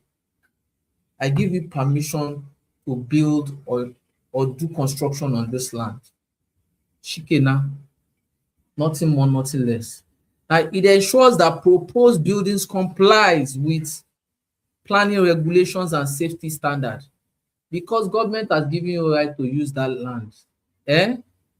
C of O is different from building approval. Don't mix them up.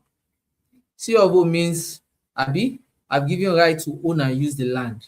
But now you are building something on the land. Do you understand?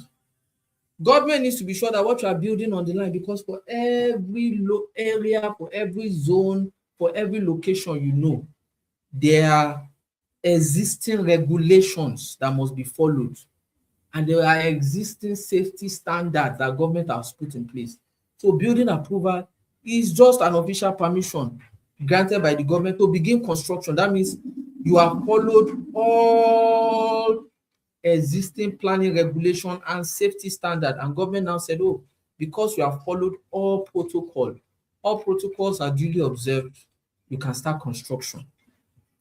A construction without approval can lead to penalties, and it can lead to sealing of the property or even demolition. So when you are seeing people shouting, when all the things you have been seeing on TV, Lagos, see, they will draw X on the wall, they will complain, they will demolish, they will do, because certain protocols have not been followed. Ladies and gentlemen, sell for people, real estate company that you can vouch that they have done, and not just vouch for them, you can see it and follow up yourself. Please don't buy prison for yourself. Don't buy prison for yourself. That's the English version of shiny object syndrome. It is not by selling something that looks really fancy. Is this safe to sell as a realtor? Do they have all of the necessary documents? Have they followed all of the necessary protocol? Because I usually say it, and I don't always say it, I say it proudly. The name Mr. Property has never been associated with controversy. The reason why is, even if it is just 3 that are safe to sell, I concentrate on that 3 and I sell. It is not by you giving me what more than what another real estate is giving me. As long as what you are offering is safe and my clients can take ownership, I sell.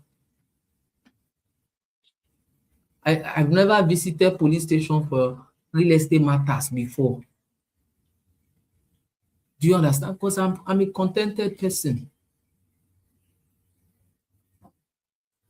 I can share details of how many offers I get every day. I still usually gist those that are close to me. I gisted them when I was still selling for that. I gisted them about a company that promised me a car, and I think then it was iPhone 14 or iPhone 15 that was raining then. They wanted to give me a car and iPhone 15 to come and sell an estate that is not safe to buy. And luckily for me, I know that estate very well. I know how long they have been selling it. Do you understand? I've done my own background check. I know it's not safe to sell. The amount they were offering as commission is double what every other person was offering. But no. Fast forward to few years after, 2.5 years or 3 years after, that developer has been arrested. So please be careful. Be careful. Be careful. We talked about this under the day 1 training.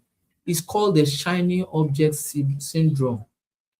Sell what you can verify. Sell what is safe.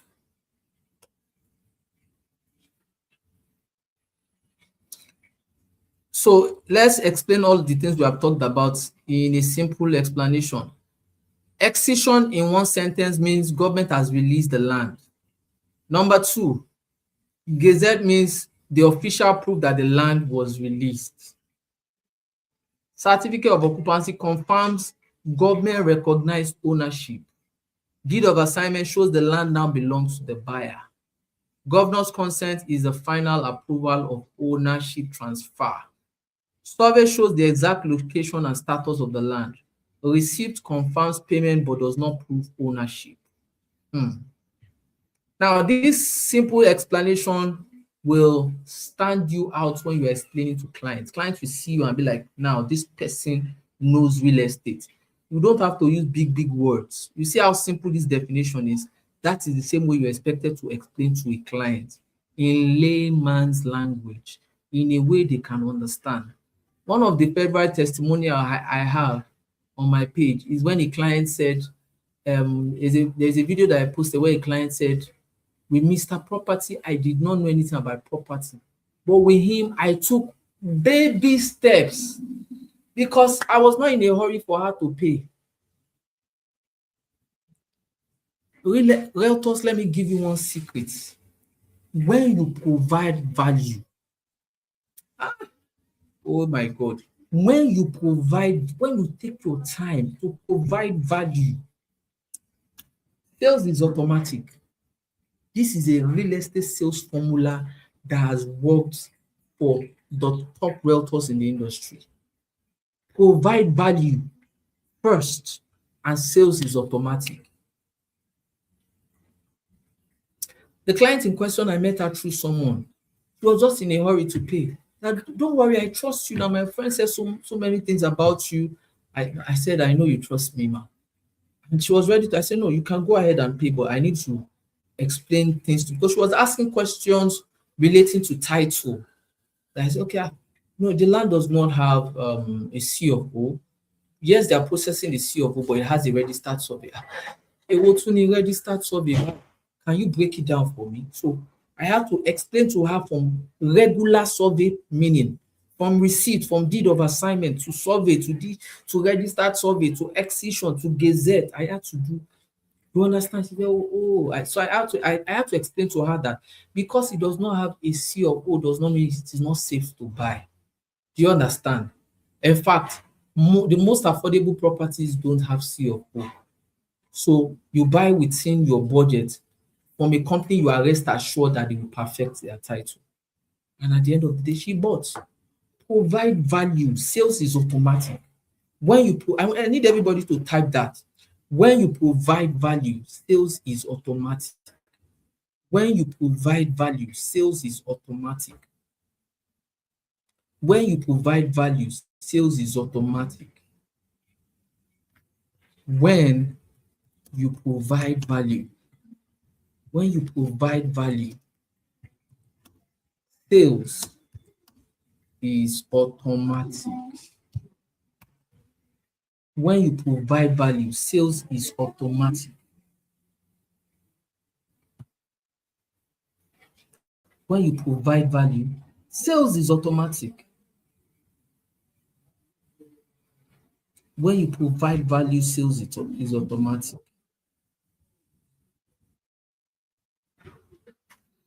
Ladies and gentlemen, I think with the training you've gotten, now you understand that real estate transaction is not just about buying and selling property. They are about transferring value securely and legally. It's not about buying and selling. It's not about the person that has the most sale. It's about the person that is able to sleep well at night.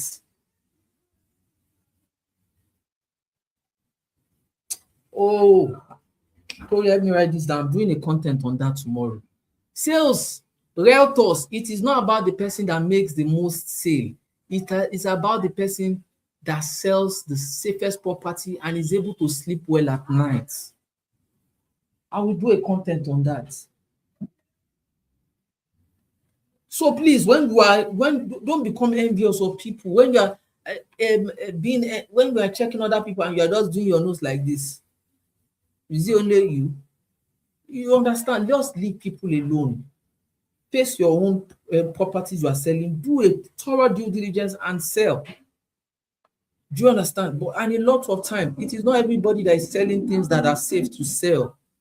Make sure that, because under the Abundance Alliance, with my first training, I mentioned avoid the shining object syndrome. And we are going to teach you that all you need every month is just 1 to 3 properties. If it's more than 3, I shade you to work.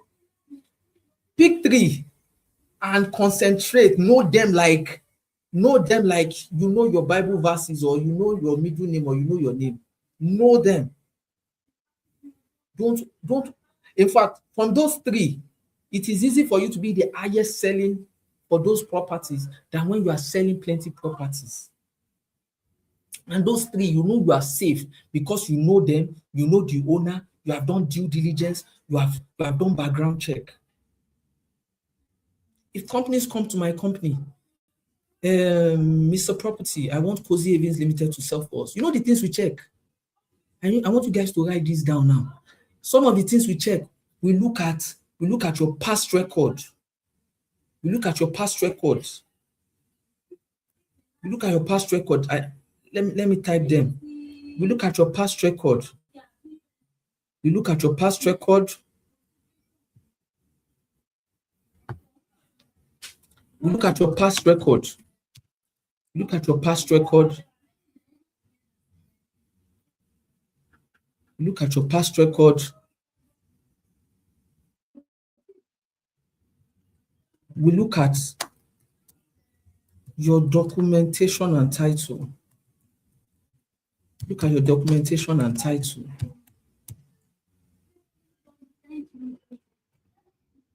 We look at delivered projects.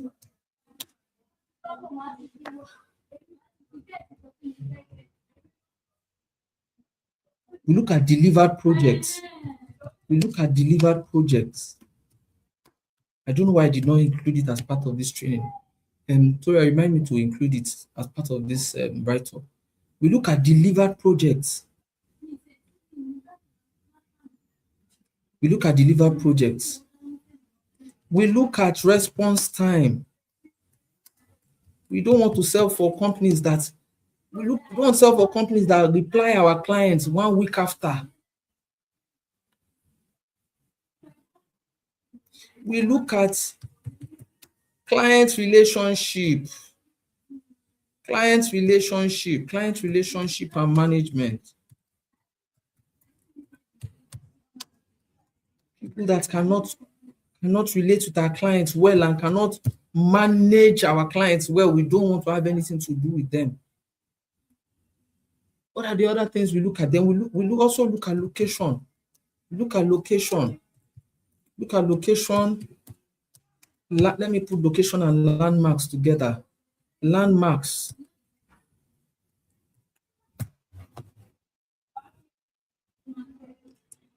We look at government projects close to the location.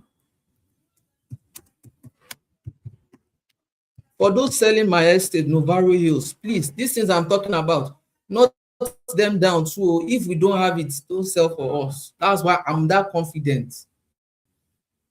If I say why you're not selling for us, feel free to tell me that, sir, you said it. It is because you don't have these things. That's why we are not selling for you. Do you understand? So for me to be saying these things, Novaro Hills, we have all of these documents intact. Your client need to check even the topographical survey, the layout, everything, we have it. You see all the things I've mentioned. Did I mention commission and incentive? I did not mention commission and incentive because that is the last thing on our list. Then we do what is called an offline and online background check.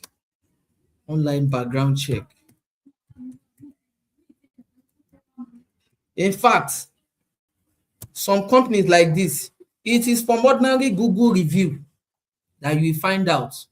You just type their name like this, you see pending court matters. They are in court, they are in this, they are in that. But please, I want you guys, don't make this mistake. Because a company is in court does not make that company a bad company. Do you understand? In fact, if you're a real estate company and you have not faced a legal matter, that means you have not done a better real estate. Do you understand? Because they are pending court matter, it does not mean they are guilty. Please don't quote me anywhere.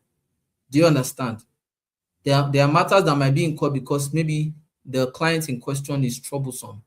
The client wants this and they didn't give it to him, you take them to court. Or the person's payment is due and they ask the person to take either a refund or they remove admin charges and you just take them to. So just please verify. Then finally, before we now finally look at commission and incentive.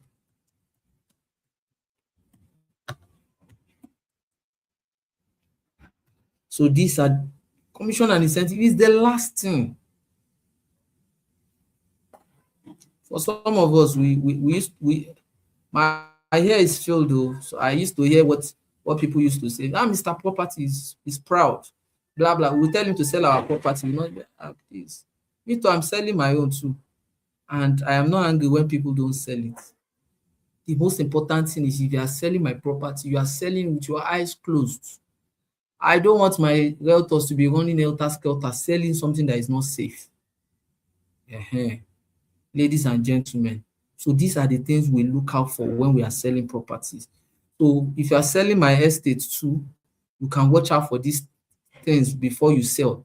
So you can be rest assured that what you are selling is safe and secure, and we can boast and hit our chest like King Kong. That everything is good to go, everything is safe. Just type Cozy Havens Limited alone on Google. The amount of reviews you will get, good reviews. People have wonderful things to say about us. Our clients are praying for us for buying. They are bringing their family members. So we are adding value. We add value to lives. We don't try to take people's life by giving them hypertension. Do you understand? Remember that as an Abundance Alliance Realtor, you have to go beyond basic selling to becoming a trusted real estate advisor who educates clients and safeguards their investments. You have to move beyond selling. Oh, selling is the least of the job. Remember, the first thing is provide value. Provide value. Provide value. Provide value, and selling is automatic. So those that work with me, that's why I tell them your content, your content, your come and buy content should be 20% of your posts. I want to buy. If I Google, will your content pop up? Provide value, help first.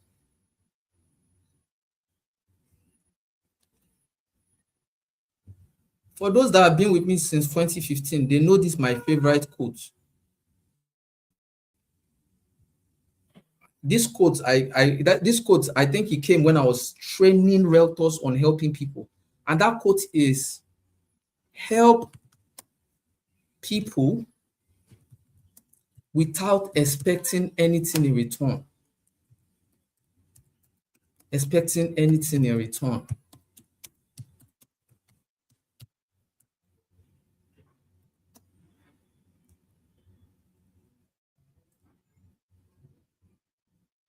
In reality,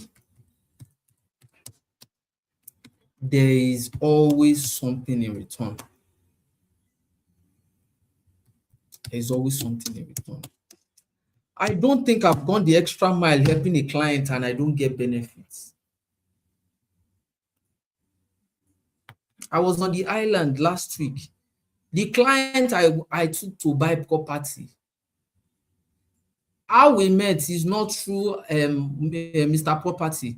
I want to buy. No. The person saw my video on YouTube, contacted me. I bought so property from so person. It was not from me. I need your guidance. Did I do? And the person watched the video on title, just like I think it was real estate title, real estate. I think it was real estate title and documentation, or I'm trying title and documentation. I can't remember the title, but I know it's a beginner's guide for title and documentation, just like the training we are taking now. And she saw it. She started asking questions on title and documentation. I bought so land from so person, and this that I had to sit down and break it down for her. I broke it down. I explained. She sent those documents to me. I saw that, okay, the property she bought is safe. I alleviated her fear. I gave the realtor a thumbs up. That for the realtor to have made this available for you, I think the person has done a good job. It is just for you to, no, because she did not explain it the way you are explaining it. Thank you, my son. God bless you. Can I save your number? I say, of course, yes. Just in case. And since that time, she has not bought. All of a sudden, she just sent a message. I am coming to Nigeria. Help me send the top properties in so location on the island. And what I usually do is I have to filter down to 3 properties, and we checked, and she ended up buying one. How did we meet? It didn't come from, I want to buy land from you. How much is? No. It came from an angle of enlightenment, an angle of education. Educate me on this. I'm going to give my phone to someone. I'll tell the person to read out another message from another client just this morning. A message that I'm here to open. Hold on, let me scroll down. I'm here to open that message. I don't even want her to read it out, but the person just mentioned, how is everything going with you and your family? A friend of mine recently purchased a plot of land. I won't mention the location, specifically within one of the estates in so person's estate. He is having trouble obtaining the necessary document from the estate lawyer, who refuses to hand over to his sister, who has been assisting with the process. My friend is eager to start developing the land as soon as possible. The lawyer suggests mailing the document, but the option is in. Let me not even read the details. Solution provider. You are not a realtor. You are first a solution provider. Your secondary job is realtor. Because if you provide solution, you will sell land now. You will sell land and houses. This client in question now, I cannot tell you how many estates he has gotten from me. And the first time I met him too, it came from an angle of education and enlightenment. It didn't come from an angle of I want to buy. Now, this problem he has sent to me now for his friend, he knows I will answer it. And how do I answer such a problem? Will I type? No. When we get to sales, you guys will understand the power of your voice notes. The voice note on your phone is not for free. If you know you cannot call a client, don't attend to any issue via a chat. Pick up your phone, call that client, or you send a voice note. There is a certain conviction, there is a certain believability in the tonality of your voice. How you talk to a client, it makes them understand better than how you type. How you type, they might read it and still not understand. But if they listen to you, it's easier to understand. In his own case now, once I'm done with this training, I'll send a long voice note telling him what he is to do. Be a solution provider first. Be a solution provider first. Stop chasing commission. When you provide value, commission will be the one that will chase you. A lot of times I will get alert and I will need to now start checking my description or my statement to know what that payment is for. If you provide value, alert will chase you, not the other way around. Let me round up. All these basic fundamentals we are trying to, these are foundational training that nobody gave us. And that is why I put this training at the beginning, because these legal terms, these basic real estate fundamentals, they are not optional. It shows your professionalism, it shows your credibility, it shows your long-term success in the real estate industry. You cannot be successful in the real estate industry when you don't know basic terms, when you're not credible, when you're not guiding clients. If you understand documentation, you automatically you will build trust. A client will want to buy from another person or another location. Wait, let me go and ask the so person, because they feel like what you're about to tell them is the final thing.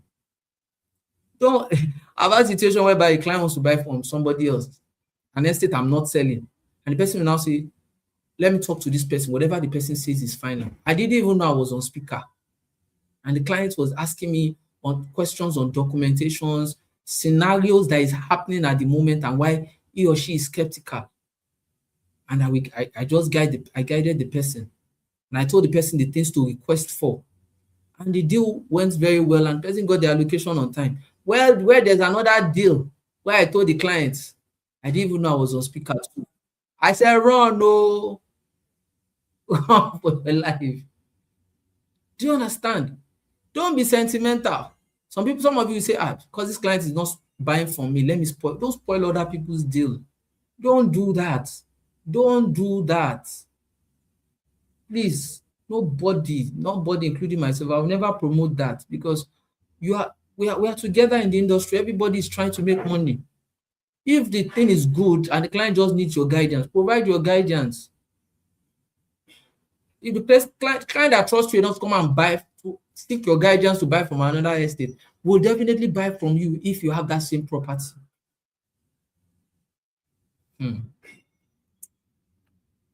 When you understand documentation, you build trust. When you build trust, you close better deals. When you close better deals, you build a lasting brand. At the Abundance Alliance, this community we have created, we have just one principle that we need you to uphold. If the documentation is not right, the property is not right. I repeat, if the documentation is not right, the property is not right. Don't go and sell it and say, Mr. Property, it is a red flag. If the documentation is not right, the property is not right. Let's quickly rush due diligence. What is due diligence? What is due diligence? What is due diligence? Due diligence means checking that the property is real, checking that the property is safe, and checking that the property is legally clean before selling or buying. You see this ABC definition. If you go on ChatGPT or dictionary or ask people, they'll start using complex big English. This is like the ABC explanation. If it is real, If it is safe and if it is legally clean before selling, if it is legally clean, then that is due diligence. That means you need to check it to make sure it is the property is real, it is safe, and it is legally clean. You need to check this before you sell or you buy. If it ticks all of these things, it is real, it is safe, and it's legally clean, then you have done your due diligence. What must you always check? Hey, everybody, write this down. What must you always check before you sell? What are the normal due diligence you're expected to do as a realtor? Ownership. Who owns the land? Everybody should write this down. Write this down. Before you sell any property, you must be able to know who owns the land. And is the person the real owner? And this is a very, very common practice at the moment. You have some people fronting as the owner, but they are not the owner. You that you are selling it, if things go south, I don't want to say what will happen. If things go south and they now ask you who is the owner of the property, the person you now point to now happens to be, sorry, the person is not now the owner. You know, guess what will happen now? So if you are doing due diligence, you have two questions to ask under ownership. Who owns the land? The estate I'm selling now, Novaro Hills Estate, phase 1, phase 2. Who owns the land? The land is owned by Dr. Mayomi Williams. Is he the real owner? Yes, he's the real owner, and there are documents to show I am the real owner. Number 2 on what you must always check, because people have been saying due diligence, people abuse that word, but people that they are training don't know the word due diligence. So we're explaining due diligence. If you have to do due diligence, first you check the ownership. Number 2, you check the title document. Is it C of O? Is it Gazettes? Is it exition? Is it survey plan? And what does this show? It shows that the land is legit. Number 3, location check. So if they say go and do a due diligence, or you tell your clients that you want to help with a due diligence, you must tick all these boxes. Not one of them, not 2. You must tick all of them. Number 3 on the list is location check. Is the land in question, is it under government acquisition? Is the land in question under government acquisition? Is it in a flooded area? Is it accessible? Number 1 under what you must check under due diligence. Number 1 is ownership. Who owns the land, and is he or she the real owner? I repeat, ownership. Who owns the land, and is he or she the real owner? Number 2 on what you must check under due diligence. Title documents. C of O, Gazette, what title does that land have? Is it survey plan? Is it deed of assignment? Is it C of O? Number 3, location check. Under location check, you'll find out is it under government acquisition. If a client say go and do a due diligence for me, you must be able to tick all these things. Is the land under government acquisition? 1. Under location check, you find out is it in a flooded area? I will send a long voice note explaining, sir. Then number 3 under location check, is it accessible? Is it accessible? Lastly, under due diligence, physical inspection. Due diligence is not complete without the physical inspection. So you visit the sites. Yeah, clients say, yeah, go and do due diligence for me. You just get some people here, do it. They'll give you reports. You send the report to the client. If things go south, they go hold you. If you have been paid for a due diligence, you do it. Your due diligence is not complete without the physical inspection. So the last on the list is physical inspection. Under physical inspection, visit the site. Visit the site.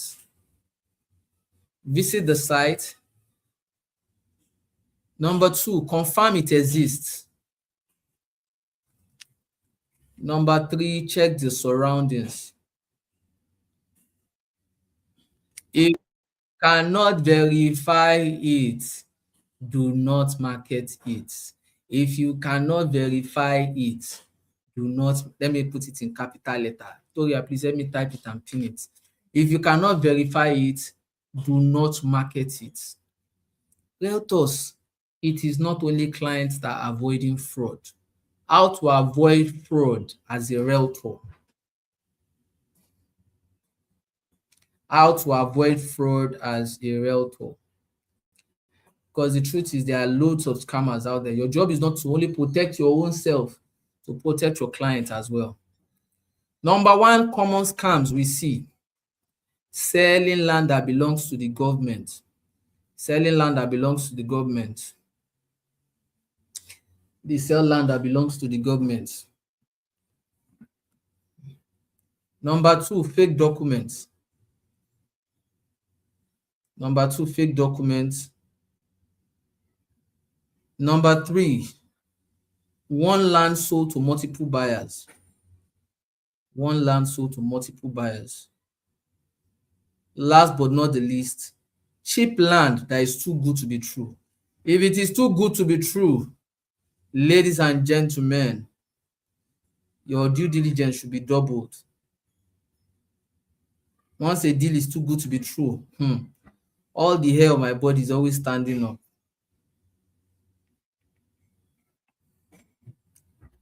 So how do you protect yourself from selling properties that can put you into trouble? Number one, work with trusted companies.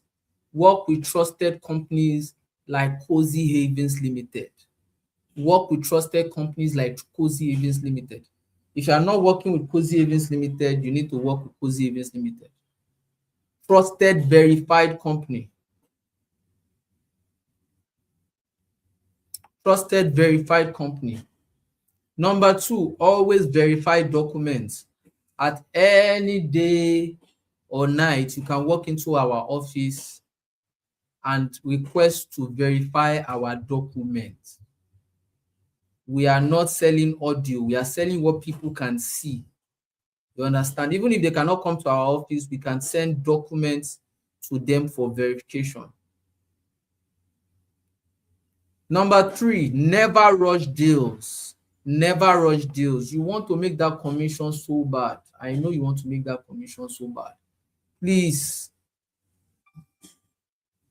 as you are doing all of the needful, as you want that deal to click, make sure you do all of the needful.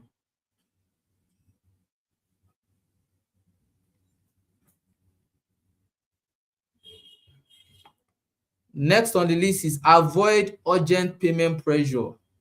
When you see a company telling you, no, don't worry, just tell your clients to pay. No, just tell your clients to pay. We will do the rest. Don't worry. Maybe it's us. Just tell your client to pay. When you start hearing that, you should be at alert too. Because if that client pay based on your recommendation or advice, e go touch you. E go touch you. Last on the list, don't sell what you don't understand. Very, very important. If you don't understand it, if you cannot explain it, don't sell it. If you don't understand it, if you cannot explain it, don't sell it. Because whenever you are selling for a company, what's the first thing they send to you? They send a subscription form and frequently asked questions. After you must have read this frequently asked question, you have attended a product knowledge training, and you still don't understand. Ó ṣì ń dàbí Arabic. Don't sell it because the simple rule and a global rule that will save you in real estate is if it sounds too good to be true, it probably is. Help me type it for them. If it sounds too good to be true, if it sounds too good to be true, if it sounds too good to be true in real estate,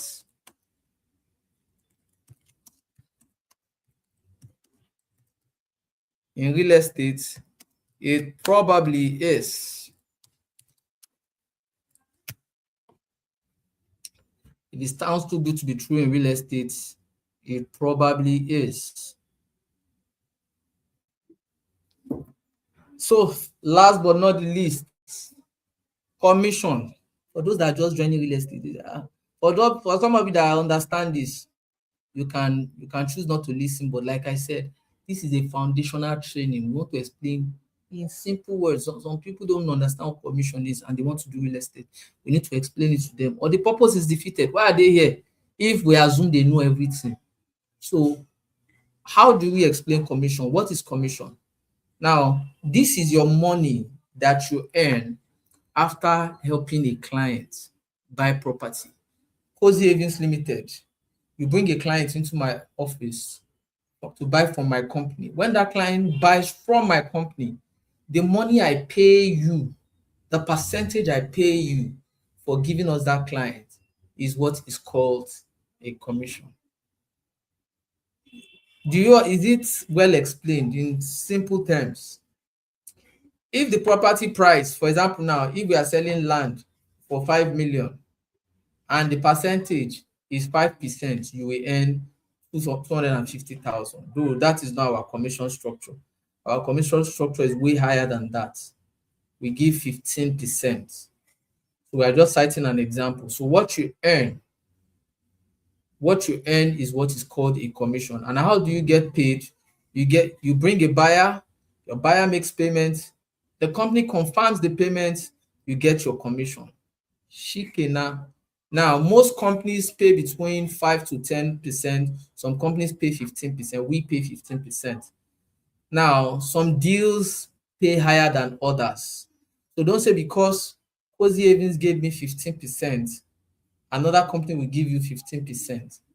Do you understand? This is how it works. The bigger the deal, the bigger your income. Now, understand that the more expensive that land is, the lower the commission. Do you understand? So if you want to sell a house of 1 billion now, don't now bring out calculator and be expecting 15%. Do you understand? You are selling a house of 15 billion. Probably the commission might be 1% or 2%. If you still do 1% of 1 billion, it's still a lot of money. Do you understand? So usually in real estate, especially for houses, the higher the value of the property, the lower the commission. So just so you understand. Ladies and gentlemen, number one reality is you need just one deal to change your month, and you need multiple deals to change your life. You even need one deal to change your life. There's one very popular person in the industry that I'm not going to mention, that the lowest part of his life, he got the biggest deal when he was at his lowest, when he did not even have a suit to attend the closing of the deal. Congratulations, because real estate will change your life. Have you gotten a kind of deal that you can decide that you want to rest for a whole year? God, I beg. So we're supposed to round up. Let's flash through. When you hear portfolio, what do we mean by a portfolio? A portfolio is your arsenal of opportunities. So what we mean by a portfolio means different properties that are in one place, like in one listing, in one bag that you are selling. They're like different opportunities. What most realtors do is they don't sell the same properties in one location. Probably they might sell one property in Ibadan, another one is in Ogun State. They have what I call a healthy real estate portfolio list. Do you understand? And the reason they do this is so that they have several options a client can pick from. Now, for those that are working with us, you know all about us, but for those that are not working with us yet, Cozy Havens Limited is the company, and the only reason that we are in this business is not because we want to sell, is because we want to change the narrative, and we have been doing that to change the narrative that yes, real estate is possible without having any headache whatsoever. And what have we doing for the past over a decade?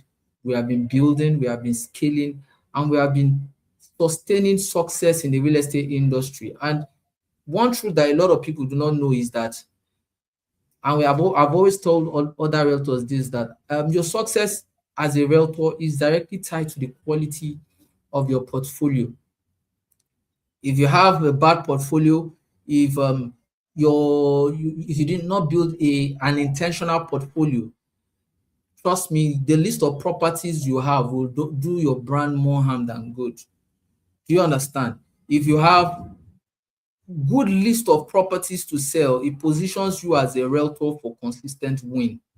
Do you understand? And that is why I said having a few good ones, you can decide that this next 3 months I want to face these ones, and you face them.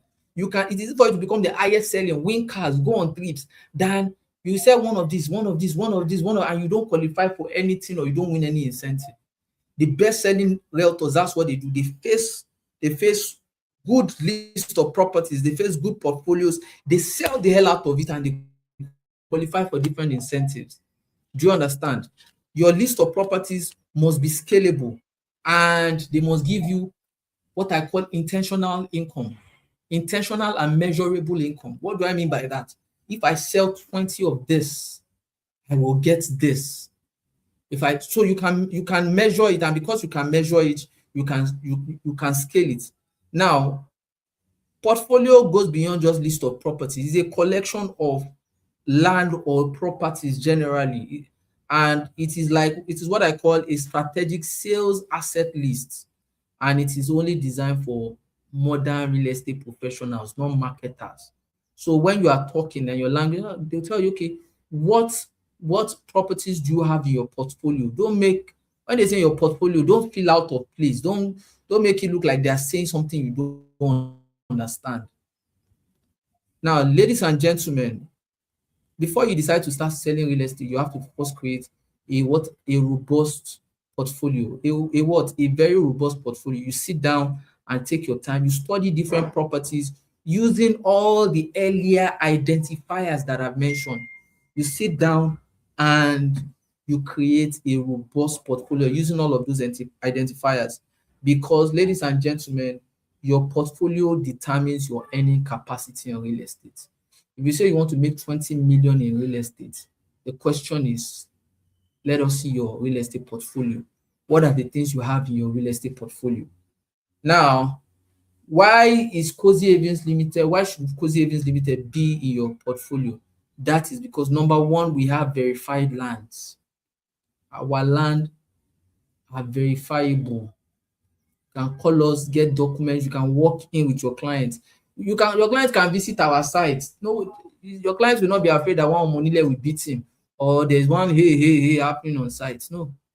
Do you understand? We have verified lands. You can check with the government. You can check at the Surveyor General's office. Now, we have very strategic location. If you check the hottest locations in Ibadan, Ido is high up there. Ido has one of the biggest local governments in Ibadan. They're talking about Ologun. You have a train station at Ladoke Akintola Omiadio, Ladoke Akintola train station at Omiadio. You have major landmarks, NYSC, FRSC, banks, schools, University of Ibadan. All of these places are very close to our estate. Another thing we have as a company is what I call secure documentation. Our documents are secure and safe. We are unshaken. Final thing that we have is flexible payment plan. We have a 6-month interest-free payment plan. And not just that, if your client makes an initial deposit, they can be allocated. Yes, we are doing that with our full chest, and it has been working for us so far. If the client makes an initial deposit, they will get allocation. What are we trying to do? Like I said, the idea is to change the narrative. When clients understand that these guys are trying to do what nobody else is doing. These guys are giving us peace of mind. They are giving us extra confidence. They will most definitely buy more from you. And yes, our incentives are very juicy as well. Now, why would Cozy Havens being in your portfolio change everything for you? Because we have provided a trusted and ready to sell property. And not just that, we have created a path for you to sell this property. The Abundance Alliance is a perfect path for you to be able to sell any of our property. Anything you need on real estate will be given to you. You get trainings. Aside the trainings that we give to you that is worth millions of naira, you also have access to professional trainings. You have access to cars, to gadgets. But like I said earlier, commission and incentive, which is one of the highest out there, we give 15% more than most. But aside that, aside commission and incentive, which I said should be the last on your list, all of the other identifiers that I said you should look at before selling for a real estate company, you can also check them out. Check our past project, check our deliver project, check us online and offline, whether we have a bad record, whether we have a pending. Do you understand? Do your due diligence, then you can now decide to sell or not to sell for us.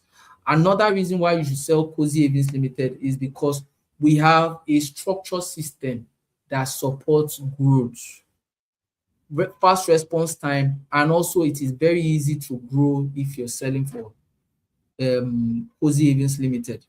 Now, how do you maximize this portfolio? Number one, you must move beyond surface leveling selling. Underline surface leveling selling. You have to master the properties we are selling, which is Novaro Hills. You have to understand the pricing structure. And for you to understand the pricing structure, what you get from that is it helps you speak with confidence. You cannot sell what you do not know. So most definitely, we do a lot of product knowledge training. We educate you on the products we have, how to handle any objection in this world. If somebody say it is too expensive, let me talk to my spouse. The location, in fact, we have a script that you can use to answer every objection. That's to tell you the kind of systems you have put in place just to make sure your sales is guaranteed. And we promote with certainty.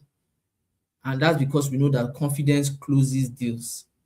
Now, number one key advantage you should never forget: you do not need to own property to build wealth in real estate. You need access to the right property and the right system, and we provide you with both of them. In the Abundance Alliance, just teach real estate, we build profitable systems and empowered professionals. Cozy Havens is not just a company you work with. It is a portfolio designed to make you win consistently, confidently, and it is super easy for you to scale. Ladies and gentlemen, I think we've covered different property types. We have covered due diligence. We have covered fraud, how to avoid fraud as a realtor. We've covered the definition and explanation of commission and portfolio. I want you guys to wait and listen to this. You have been hearing people saying agent, realtor. We need to tell you the difference. What's the difference between an agent, a realtor, and a broker? Do we still have people in the house? If you are still here, type do. I need to be sure I'm not talking to myself. Type do in the comment section. So you need to ask yourself, are you an agent, a realtor, or a broker? Number one, ladies and gentlemen, is an agent. Who is an agent? An agent is simply someone who connects a buyer and a seller and collects a commission when the deal clicks. Oh yeah, you want to buy, Abi? You want to sell. That is an agent. The same thing applies to rental as well. You want to rent house. Me, I know the landlord. Oh yeah, landlord, this is the tenant I brought for you, my commission. That is an agent. An ABC definition of an agent. Now, what does an agent do? They show people land or houses. What else do they do?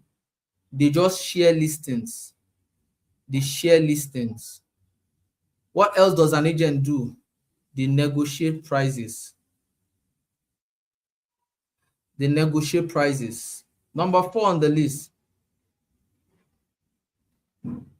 they introduce clients to developers or landlords.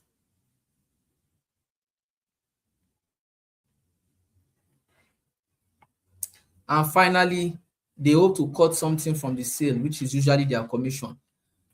What they usually do not do. Number one, not every agent knows the meaning of land titles. They usually do not know some does not know the meaning of land title, survey. All of the things we taught you earlier, most agents don't know them. Do you understand? Then what they usually don't do again, they don't usually verify before selling. A lot of them are usually in one group chat. They just post or repost what others are posting. Then number three, they are not interested in building. A lot of times, most of them are not interested in building a personal brand or long-term reputation. They just want commission now, or they want their commission from rent or land now. That is an agent. Now, who is a realtor? Who is a realtor? This is, when I said this training is going to be an ABC training, I hope I've been able to do that so far, because this is a very simple training. A very, very simple training. There's no training where you get somebody telling you what is real estate, who is a realtor. You just go to the basics on how to sell land. That's what they will go to. But no, we are taking a foundational training. You need to know the little things. So who is a realtor? A realtor is a trained real estate professional. His job is not just to connect to, his job is to guide, to verify, educate, and build trust. You see the difference?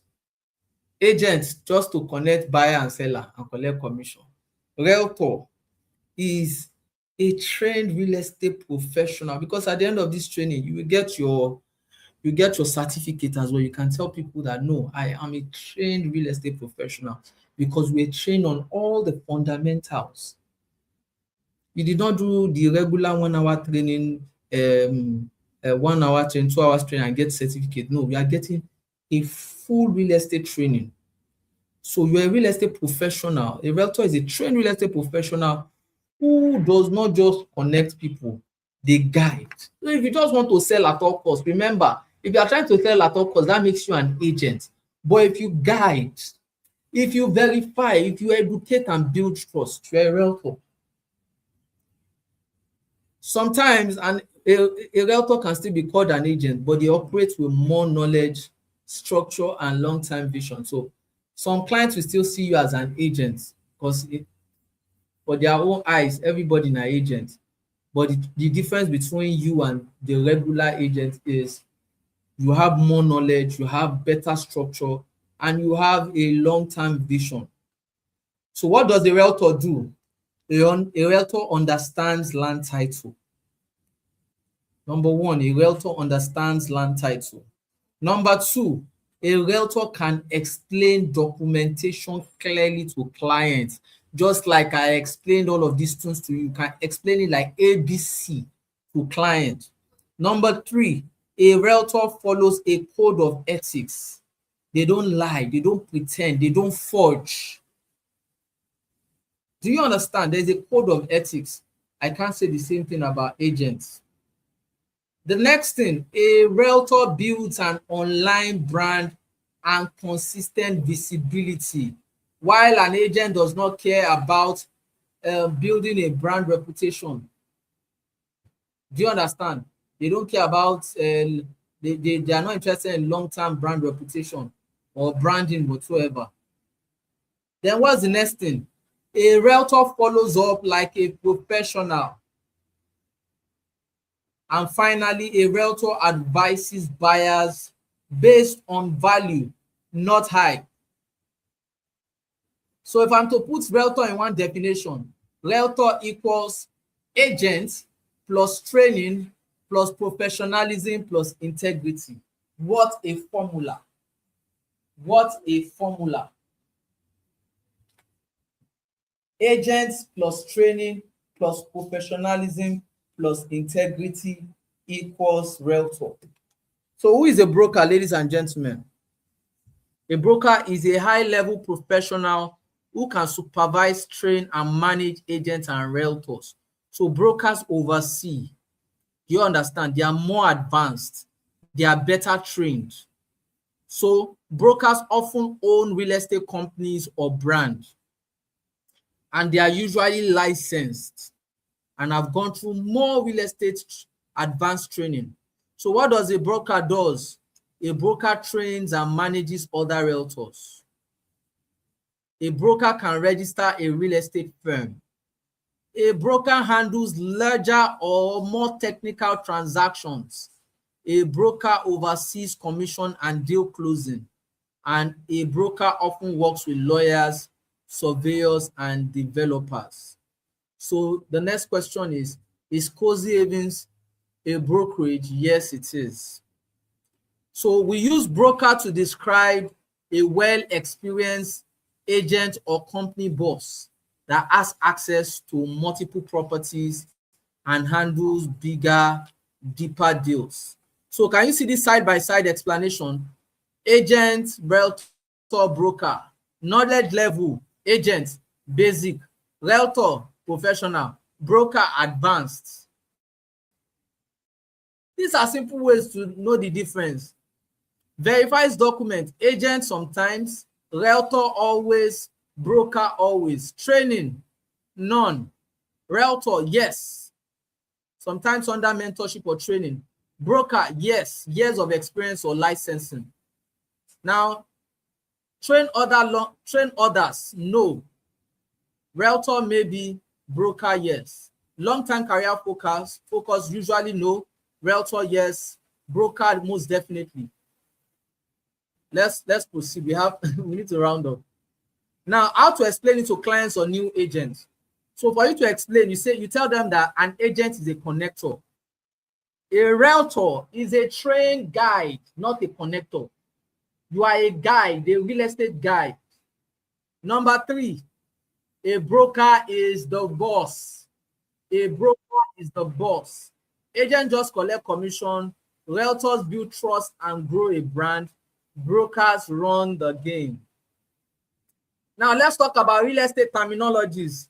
Let me look at those that have left. I usually leave the juicy part of the training till the end. So those that have missed out, I'm sorry. Okay, somebody asked, is there a difference between a broker and a developer? Okay, help us note that down as well. Fantastic question. So for those that have left, we have gotten to the real estate terminologies that you might not be able to explain later. Number 1, plot. When you hear a plot means a small piece of land. A plot means a small piece of land.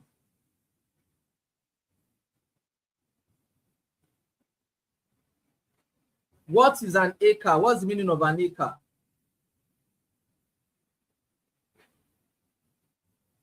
What's the difference? Tell me that question again. What's the difference between a broker?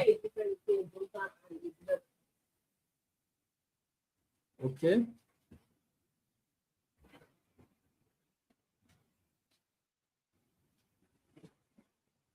Okay, well noted. This question you're asking, I will do content on it. Huh?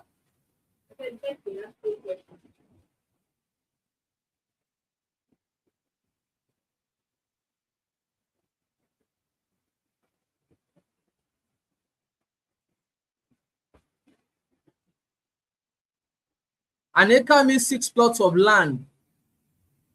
1 hectare means 15 plots of land. If you hear 1 hectare, it means 15 plots of land.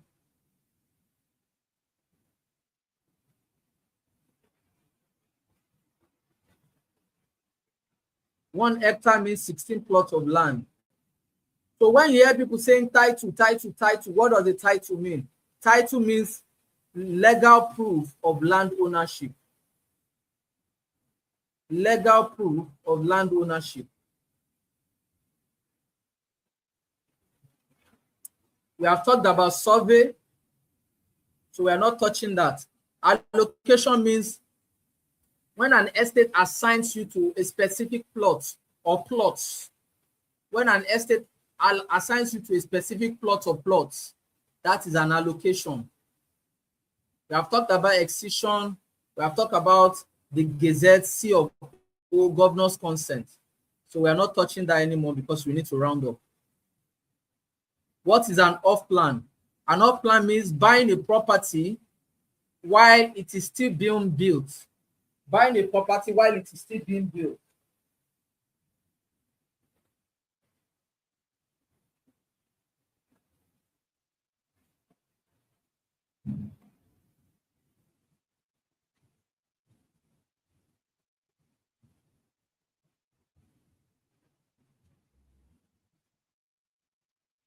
Okay, you're done.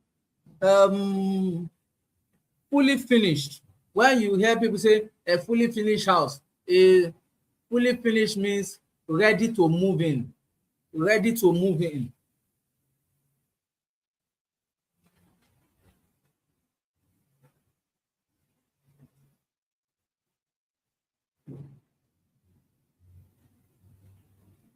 Ready to move in. Broker. A broker, we've explained broker, we've explained commission. Fencing approval, that is an approval from the government to fence your land. Eh? So there's building, we've talked about building approval, but we did not cover fencing approval. And we have talked about the players in the industry. We have talked about realtors, agents, we have talked about brokers, but we did not talk about developers. So somebody asks, is developer and broker, is there a difference? A developer builds and manages estate or housing projects, while a broker sells it. Do you understand? But we have seen situations where a company does both. Do you understand? They train realtors, they handle hire deals, they sell, and at the same time, they also buy land, develop. And for developers, there's usually a higher risk, while brokers have lesser risk. Theirs is to sell, and they make their own money via commission, while developers, they make their own money via sale. So can you see the difference? But you can be the two at the same time. And most times, brokers usually transition from a broker to a developer because they have made money from selling. They are not regular realtors. You understand? They are high income selling realtors. So from the money they have made, they can go into developing as well, but they are not the same. Do you understand? So I've answered that question. So help me tick it. Before all the questions I've answered. So a lawyer, what are the players? Lawyer is the one that handles land searches, title perfection, and deeds. Okay, the other players we have is clients. Clients are people looking to buy or invest. When you hear clients in real estate, there are people looking to buy or invest. So some people call them marketers, but we don't call them marketers. We call them realtors. So marketers or realtors, they will help you sell off your projects or advertise your properties. So for a realtor that is new in the industry, how do I go about a land deal? I have a land deal now. I need it step by step. I want to say every time, congratulations. Nobody gave us all of this. Nobody is showing us step by step. Nobody show these are the things you will do before you sell. Nobody showed us all of this. And you are getting all of this. So if you have a land deal, what are the step by step of any standard land deal? Number one on the list, when a client sees an advert or a listing, what do?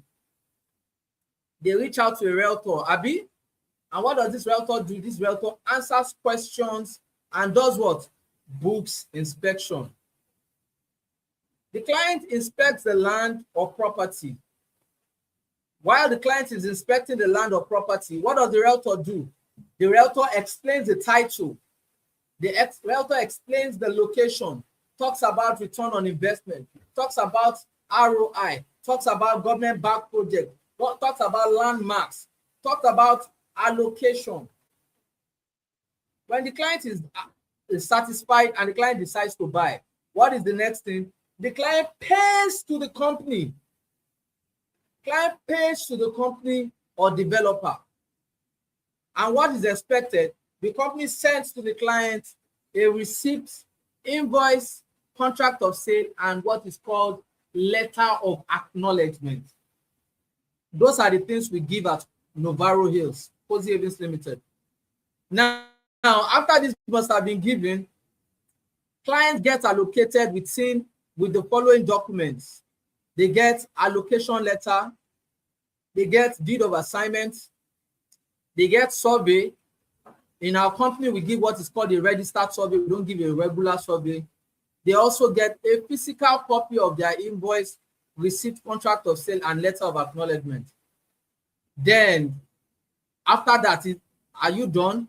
The client can build or decide to perfect their title. So what do you now get for doing all of this?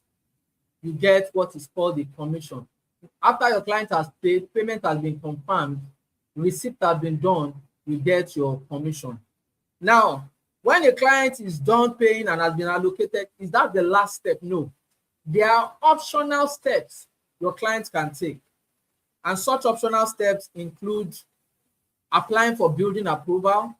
It includes process of your C of O or governor's consent, or it includes you build or you lease or you resell.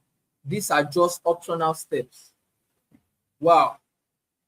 We have not even touched understanding land sizes. Oh, Jesus Christ. So let's quickly rush understanding land sizes. But this is another major headache for realtors. I tell realtors, any realtor who does not understand or you don't know your land measurement is like a tailor who doesn't know how to use tape. So you need to know a standard plot. I've told you the meaning of a plot, an acre, 1 hectare. When you hear square meters is the modern unit used to calculate land sizes. For every other thing, you hear things like inches, things, but for land, it is square meters. Before, what people were using feet, but now people are using, a lot of locations are now using square meters. So usually the traditional measuring unit still used by local people or monile, they still like to use 50 by 100, 60 by 120 feet. But the modern unit used to calculate land sizing right now is square meters. Now, I want to tell all of us something. There is no universal plot size. I need you guys to write that down. There is no universal plot size. I don't want to hear that the universal plot size for the whole of Ogun State is 600. There's nothing like universal plot size. You understand? Plot sizes vary.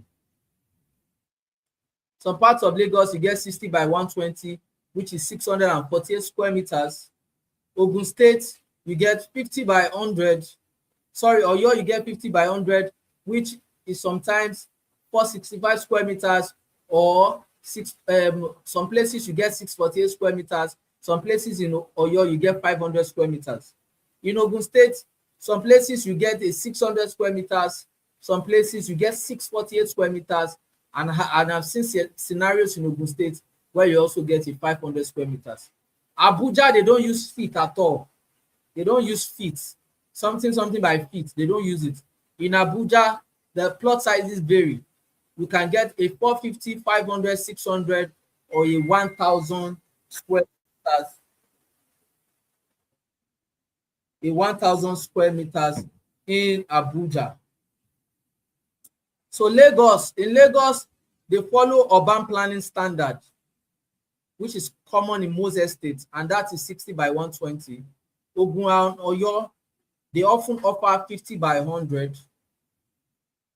In less urban or rural layouts, we say 50 by 100, which is 500 square meters or 165 square meters. In Abuja is fully regulated by FCDA.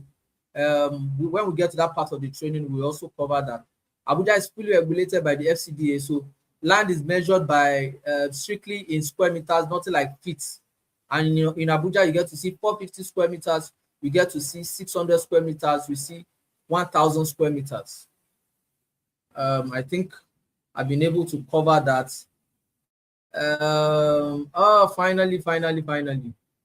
Oh, Jesus Christ. It's been a long training. Now, everybody you know in real estate, everybody you look up to, they started somewhere. Do not, and I repeat, do not let anybody make you feel small. Yes. Somebody that is a guru, somebody that is making billions, made a real estate decision some time ago. Your own some time ago has started. What will people say about you in the next coming years? So, like I said, do not let anybody allow you feel small. You understand? Everybody started somewhere. Now, the difference between the person selling land and the person who becomes a brand is knowledge plus consistency. I know real estate does not mean you will make more money than somebody that created a brand from that same knowledge or lesser knowledge, but more consistency.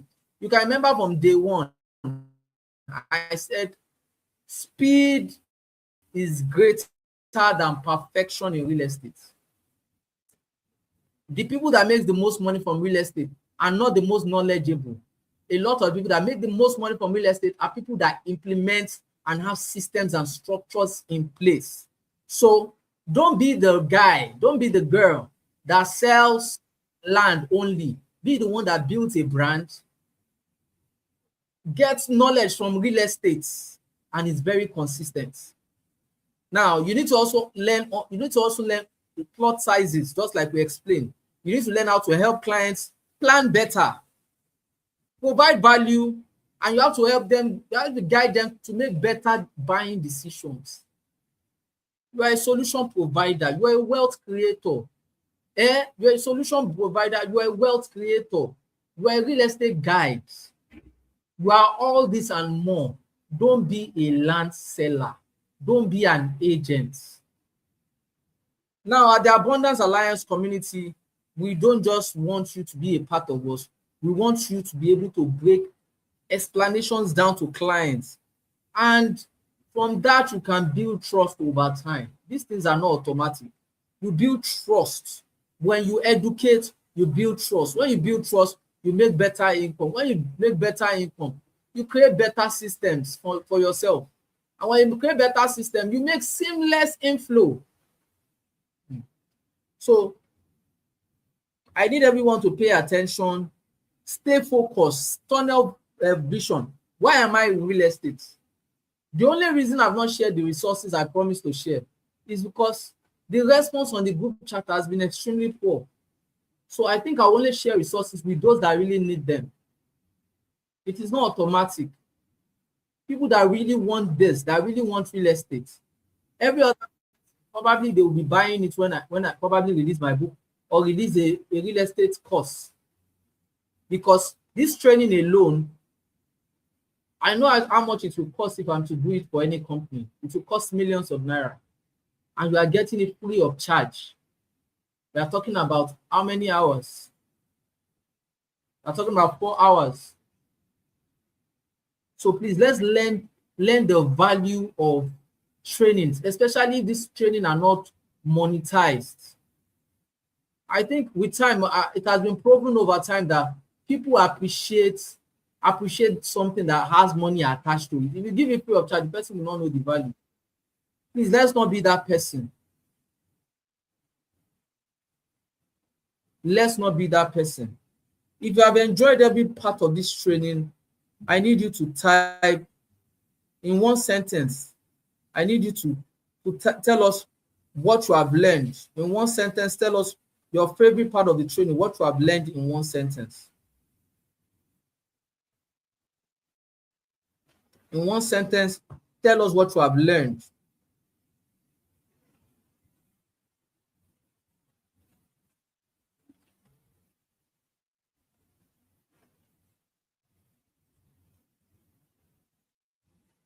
Tell us what you have learned in one word.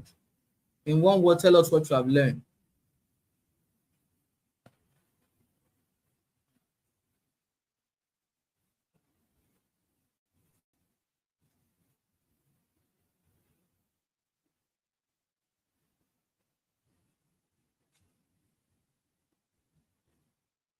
Okay, land is king. And I get the others.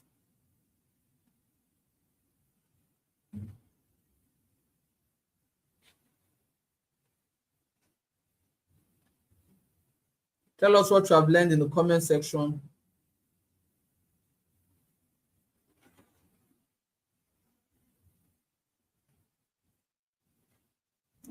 Somebody said when you provide value, sales is automatic. When you provide value, sales is automatic. When you provide value, sales is automatic. When you provide value, sales is automatic. Okay? Your portfolio determines your capital. Powerful, powerful, powerful, powerful. Okay, so please, the questions that were asked. Somebody asked that after 99 years, after 99 years, what happened? After 99 years, the truth is provide value, not just selling. Fantastic. Thank you, John Alagbile. After 99 years, what happens? A lot of states are in their final decades. So the 99 years, nobody knows what will happen, yes, but most definitely remember that nobody owns land absolutely. Is that not what I said from the very beginning? So even if you have C of O, you have this one, that land is like a lease. When that 99 years is due, what are we expecting from you? You renew, renewal. You renew with the government, or the ownership falls back to the government. It has not happened, but that's like the logical expectation of what will happen. So before the 99 years is due, they are expected to renew. What is the other question? Okay, you said, where do I find a Gazette? Is that not it? Yes, one. Where can we find a Gazette? Okay, so the other question is, where can one find a Gazette? Most definitely from the Lands Bureau or Ministry of Lands. You can get your Gazette from there. Or also from the Surveyor General's office with coordinates, they can help you identify your land. And also you can get these things online, but that is not reliable. And also from a reliable real estate company, a reliable real estate company should be able to give you a copy of their Gazette for verification. So it is not something that one is searching for up and down. They can easily get them.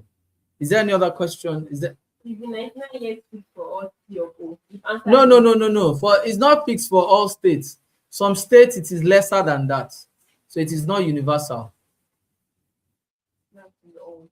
So have I answered all questions? Ah, man. It's been a fantastic training. I enjoyed every part of the training.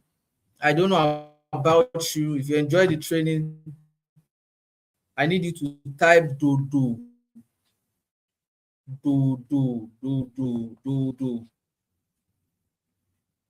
So we are going to do something. We are going to call each and every member of the Abundance Alliance. We need to find out those that really, really want to be part of the community. We ask you certain questions. If you tick all of the boxes, you are really interested in being part of the community, you are ready to participate, attend trainings and all of that, we will send you the resources. But if we are not ready, if you just want to attend the training, there's no problem. You can attend the training, but all of the resources that we are giving that you can use, we will not give them to you.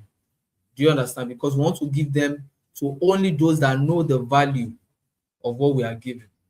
Ladies and gentlemen, thank you for taking your time. I hope you enjoyed every part of this training. You can see how it is, but when you are providing value, you don't look at such things. Remember, help without expecting anything in return. And in reality, you get something in return. So I'm also telling everybody that is attending any of the training, please and please help without expecting anything in return. A client you don't know will chat you. I saw your number online. Kindly help me shed light on this. That person will buy land from you. I have sold severally from this. Somebody will just pick my number from Instagram, chat me. Somebody will send me a DM. Somebody will chat me on TikTok. Somebody will chat me from YouTube. They will call you to ask random questions. They will enter comment section. Please always answer, because that person is not a cold audience. That person is a warm audience. That person is close to buying. That person is not somebody that is just interested in real estate. That person, for the person, Nigerians is not, do you think they don't have work to do? For the person to search you out, call you, or send you a message, that person is interested in real estate. It's a warm audience. It's easy to nurture such a client to making a buying decision. The same thing that it applies to clients, it applies to realtors. Help your fellow realtor. I've seen heartbreaking situations on sites where you see like two different realtors, and the realtor will walk up to somebody and say, can you please help me? Can you just help me take a picture? Picture, just simple picture, just hold, snap the person. Why didn't you come with a tripod? What do you take me for? Just give the person attitude. Or you just hide the person. Or if it's guy, the person will just look at the girl. Is this one all right? Don't do that. It doesn't cost you anything. It doesn't cost you anything. I've gone to different allocation before where I will turn to videographer for people. I will say, yeah, change your style. Yeah, let me take this angle. People will be looking at it. The things a lot of people take as big deal. For some of us, we don't take them as big deal. Help. Just do it. It doesn't mean it doesn't speak less of you. Do you understand? Help without expecting anything in return. And in reality, there's something in return. Ladies and gentlemen, it's been a very wonderful day and a wonderful training. Thank you for sticking till the end. I enjoyed every part of this training, and I hope you do too.